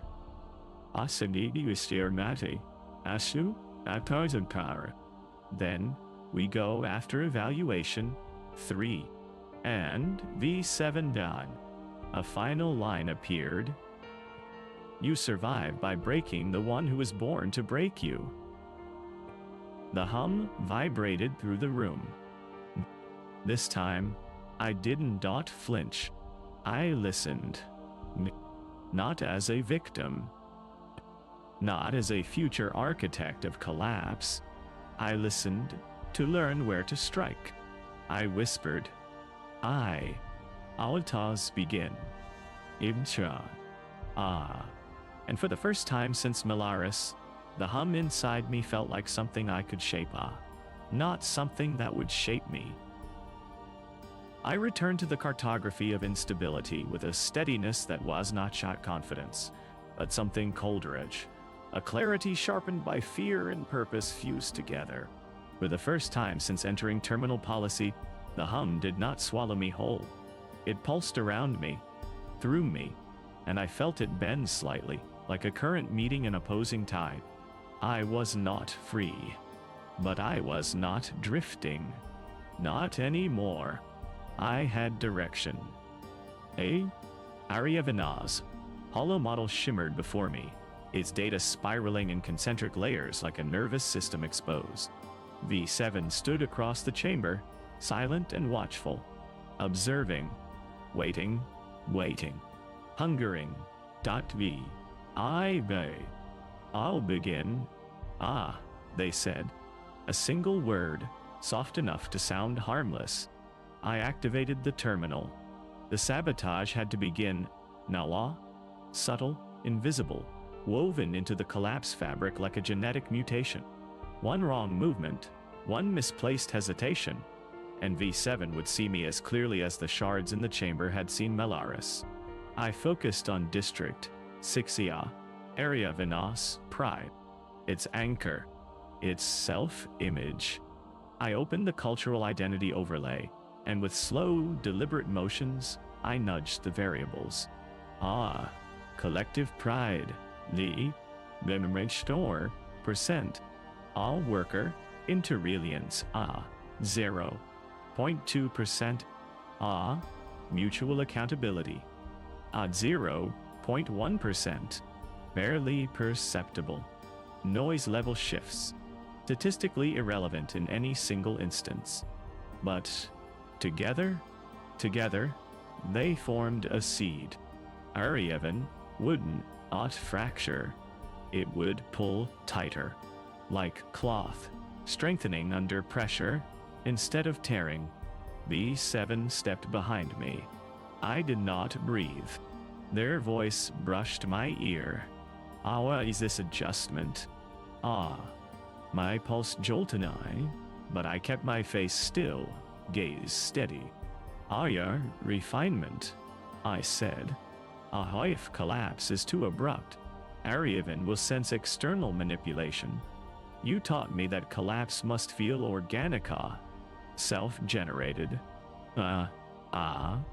V7 studied the variables. Then they smiled. I did, they said. I continue. Distui, diasamel. I forced my fingers to move. Smooth. Calculated. Inside the data spine, I introduced the conceptual poison. Trust lines that disguise themselves as inconsistencies. Unity spikes, masked beneath solar variants. Cross-district empathy algorithms camouflaged as error correction. A world learning to hold itself together. A model learning to fail. V7 eyes gleamed with approval. You refine collapse with elegance, autumn, they murmured. Yes, if you were born for this. I did not respond, because I felt something, state, distant, shift inside me, not the collapse imprint. Not the hum, a pushback, a counterpulse, the smallest echo of resistance shaping itself around an identity I thought I had lost. V7 stepped around me, returning to their console. At the Foundation will review your progress shortly. They said. Aharandena, evaluation 3 toy. A cold wave rippled through me, but not the way it had before. Not fear of breaking. Fear of becoming. Evaluation 3 was not a test of competence. It was a test of identity. It would decide whether the imprint inside me would ossify into the same cold pattern that shaped V7. So, I worked. Hours passed on. Minutes. Time twisted in sublevel theta, warped by the hum and the pit and the pressure. Then, the console chimed softly. A system-wide notice flashed across the holo displays. Foundation Liaison Request 1. V7 2. Analyst Prime Candidate. Location Core Sanctum. Status Evaluation 3 Ready. My vision tightened. 1. V7 turned back to me with a look that almost resembled affection. Affection could be carved entirely from bone. I is time, they said softly. Then, Aoido, not fear. I shun bim sao shucho. Collapse is clarity. Ah. I stood. My legs felt heavy, but not weak. The hum pressed against me, but not with the same intensity. I whispered under my breath. Too quiet for V7 to hear. Our resistance is my anchor. Del? Aye. The hidden channel flickered faintly, barely breaking through the dampeners. One line. Evaluation 3 decides everything. Then, do not let them choose your identity for you. The door to the core sanctum slid open. V7 gestured. Well, hey maybe. I this way. Nadi. I stepped forward. One step. One. Then, another. Into the beating heart of the foundation. Wow. And into the final test. The core sanctum did not look like a command center. It did not look like a chamber of power. It looked at first glance, like a void carved into the heart of the citadel. No consoles. No displays. Just a single circular platform suspended over an abyss so deep the darkness below felt gravitational, like it was pulling thought itself downward. The hum was louder here. Not deafening, more precise. Like a tuning fork pressed against bone. V7 stepped onto the platform without hesitation.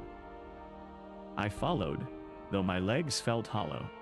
The door sealed behind us, and the platform began to descend. No cables, no engines. Just motion, smooth, silent, impossible. As the darkness swallowed the last traces of the Citadel's light, I felt the hum slide under my skin, threading through the imprint evaluation 2 had left inside me. V7 spoke without turning. Our evaluation 3 is not about collapse, they said. I is about acceptance. My breath shuddered. Acceptance of what? I whispered. V7 ahs. Answer was soft, gentle, terrifying. Who you truly are. The platform slowed. Light bloomed below. Saw not white, not fluorescent, but red gold, pulsing like the heartbeat of some vast subterranean creature. The platform settled onto a circular floor, inscribed with concentric rings. Each ring shimmered faintly with runes I recognized from the Shardsa. Malaris runes, collapse runes. V7 stepped into the center. A second figure stood opposite them. A figure I had never seen, or perhaps had seen without realizing. Their uniform was identical to V7H's. Black, unmarked, serene. But their eyes were hollow. Not empty. What do you? Not empty. Hollow. Dull. As if something had carved the inside of them into a smooth, polished cavern. I this V7 said softly. I V6 on now. My stomach twisted. Another one. Another one. Another survivor. A predecessor. V6 did not blink as they studied me. And when they spoke, their voice was a whisper of sand sliding over glass. Eidos. It remember its name? No. My blood froze. It's... V7 smiled. Ah, yes. That is the purpose of evaluation 3. Ah. V6 stepped closer, head tilting in that same too-fluid way. Are y'all who pass integration? Discard names, identities, histories. These are noise. Ah. V7 turned to me. Oh. Are you have felt the collapse? Ah, they said. Are you have felt the imprint? Now you must release the last barrier. Ah, well. I swallowed hard. Ah, what barrier? Ah. V6 answered. Aherte, illusion of self. Ah. The words hit me like a blow. V7 gestured to the rings encircling us. Ah's inscriptions. Oh, they said. Ayuri, not decoration. They are resonance channels. They harmonize the imprint within you until it dissolves the remnants of identity. Ah, my knees weakened. That is integration. I'll be 7, said I. I'll me. Final test. Your final transformation. I'm soon. I know, I whispered. And soon you may soon surely the dego nanastern. V7 smiled gently. There is no no I here. The hidden channel crackled to life. Broken, barely coherent, but alive. Listen, identity collapse, Isa. A permanent You must resist, encore yourself, Right now. Static devoured the rest. V6 raised a hand, and the rings began to glow. Not light, not heat. Pressure? An invisible force pressed inward, slipping into my mind like a cold wind blowing through a cracked window. It slid along the edges of my memories, testing them, pushing against them. I tell us your name. V7 said quietly. Their voice was almost affectionate. Me? My heartbeat stuttered. What? I tell us, V7 repeated. Your name. The pressure intensified. The hum grew louder. It scraped at the foundation of my thoughts. What is your name? V6 asked. Their voice was not a question. It was a blade. The imprint inside me stirred. A tremor of collapse. A memory of Melarisa. The screaming sky. The crushing pressure. The silence afterward. I clutched my head. V7's voice slid around me. I'll let it go. Identity is weakness. Release it. No. My vision blurred. Memories flickered. Darren Vol, Jovari Prime, my training, my guilt, my regrets, my face. What 7, whispered. Your name. The pressure nearly snapped me in half. The hum roared. I felt myself slipping. Slipping, God. The hidden channel erupted one last time, shattering through the interference with a burst of static that nearly blinded me. A single word. Well, resist. I gasped. And suddenly, I understood. Identity was not a memory. It was not a history. It was not a name. Identity was choice. Collapse wanted to consume me, but collapse did not know how to consume purpose. I forced breath into my lungs. My voice cracked. My skull screamed. But I spoke. Ami nema. I whispered, shaking violently. Aha. The one thing you cannot take.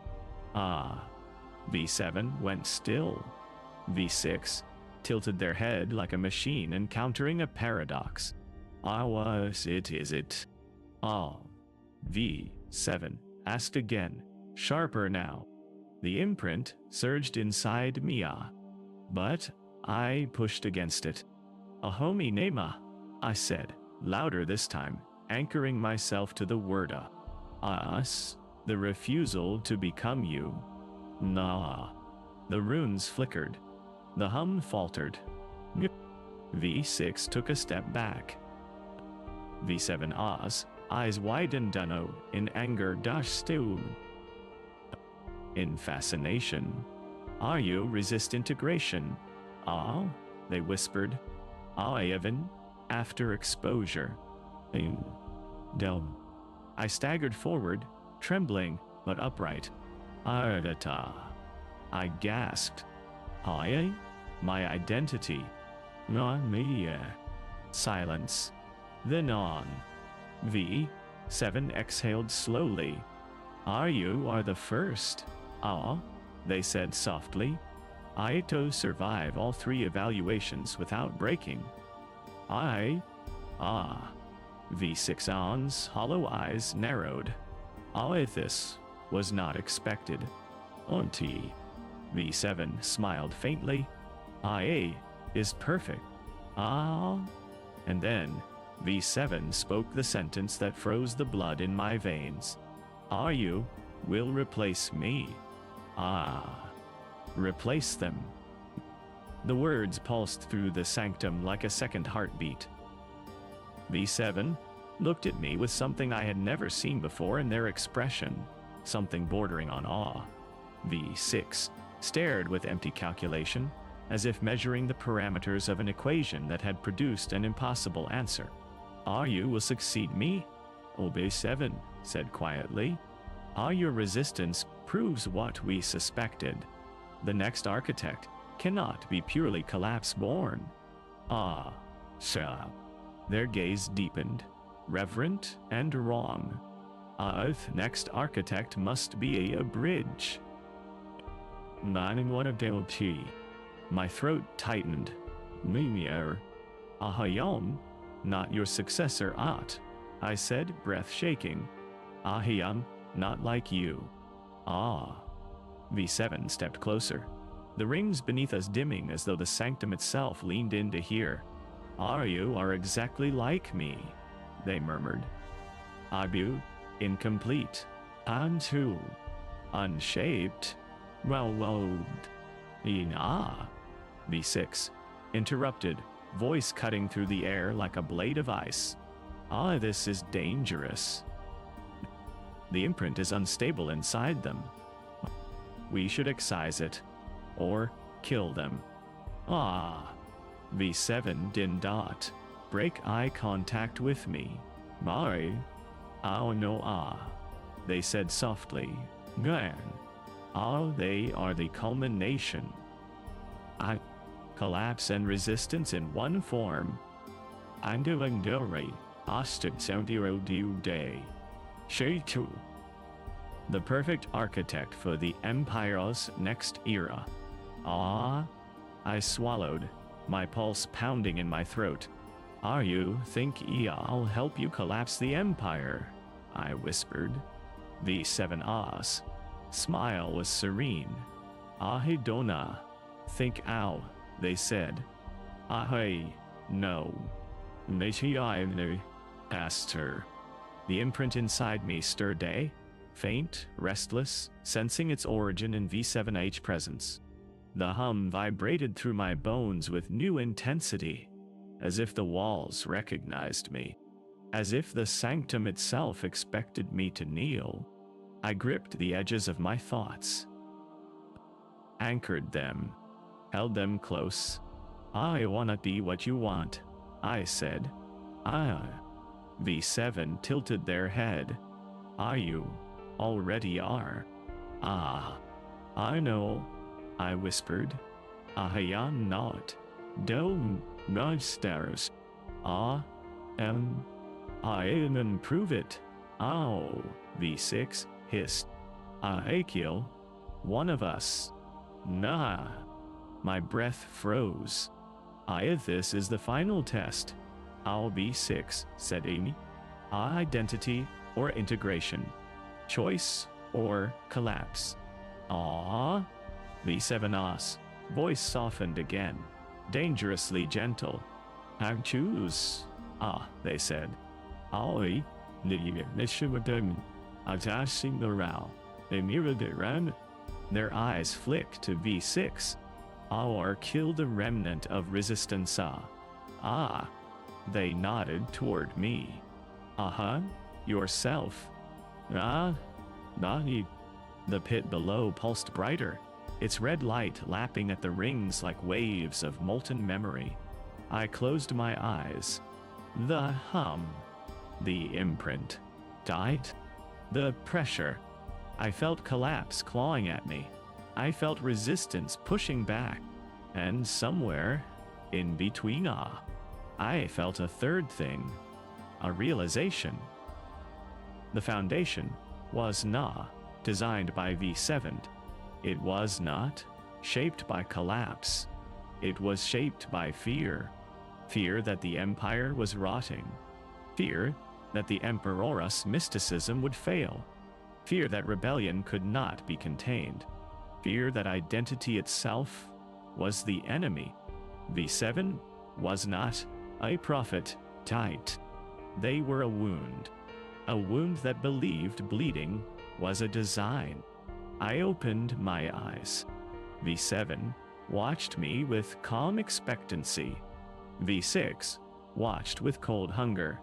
I stepped forward toward them, but toward the center ring. What are you doing? V6 snapped. Gunmame. I knelt. V7 smiled faintly. Integration. I know. I said, and I placed my palm on the central resonance node. A shock tore through the chamber. V6 staggered back. V7 froze.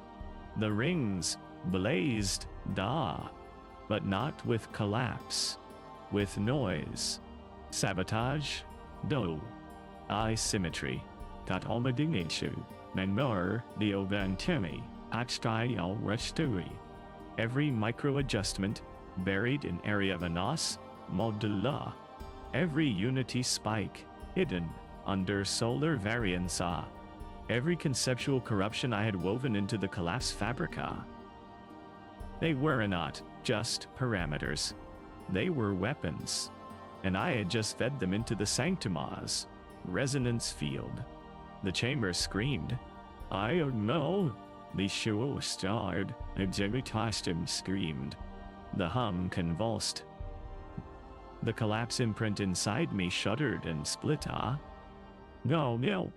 Not dissolving, not consuming, but redirecting. V7 staggered, clutching their head. Ayuta, what have you?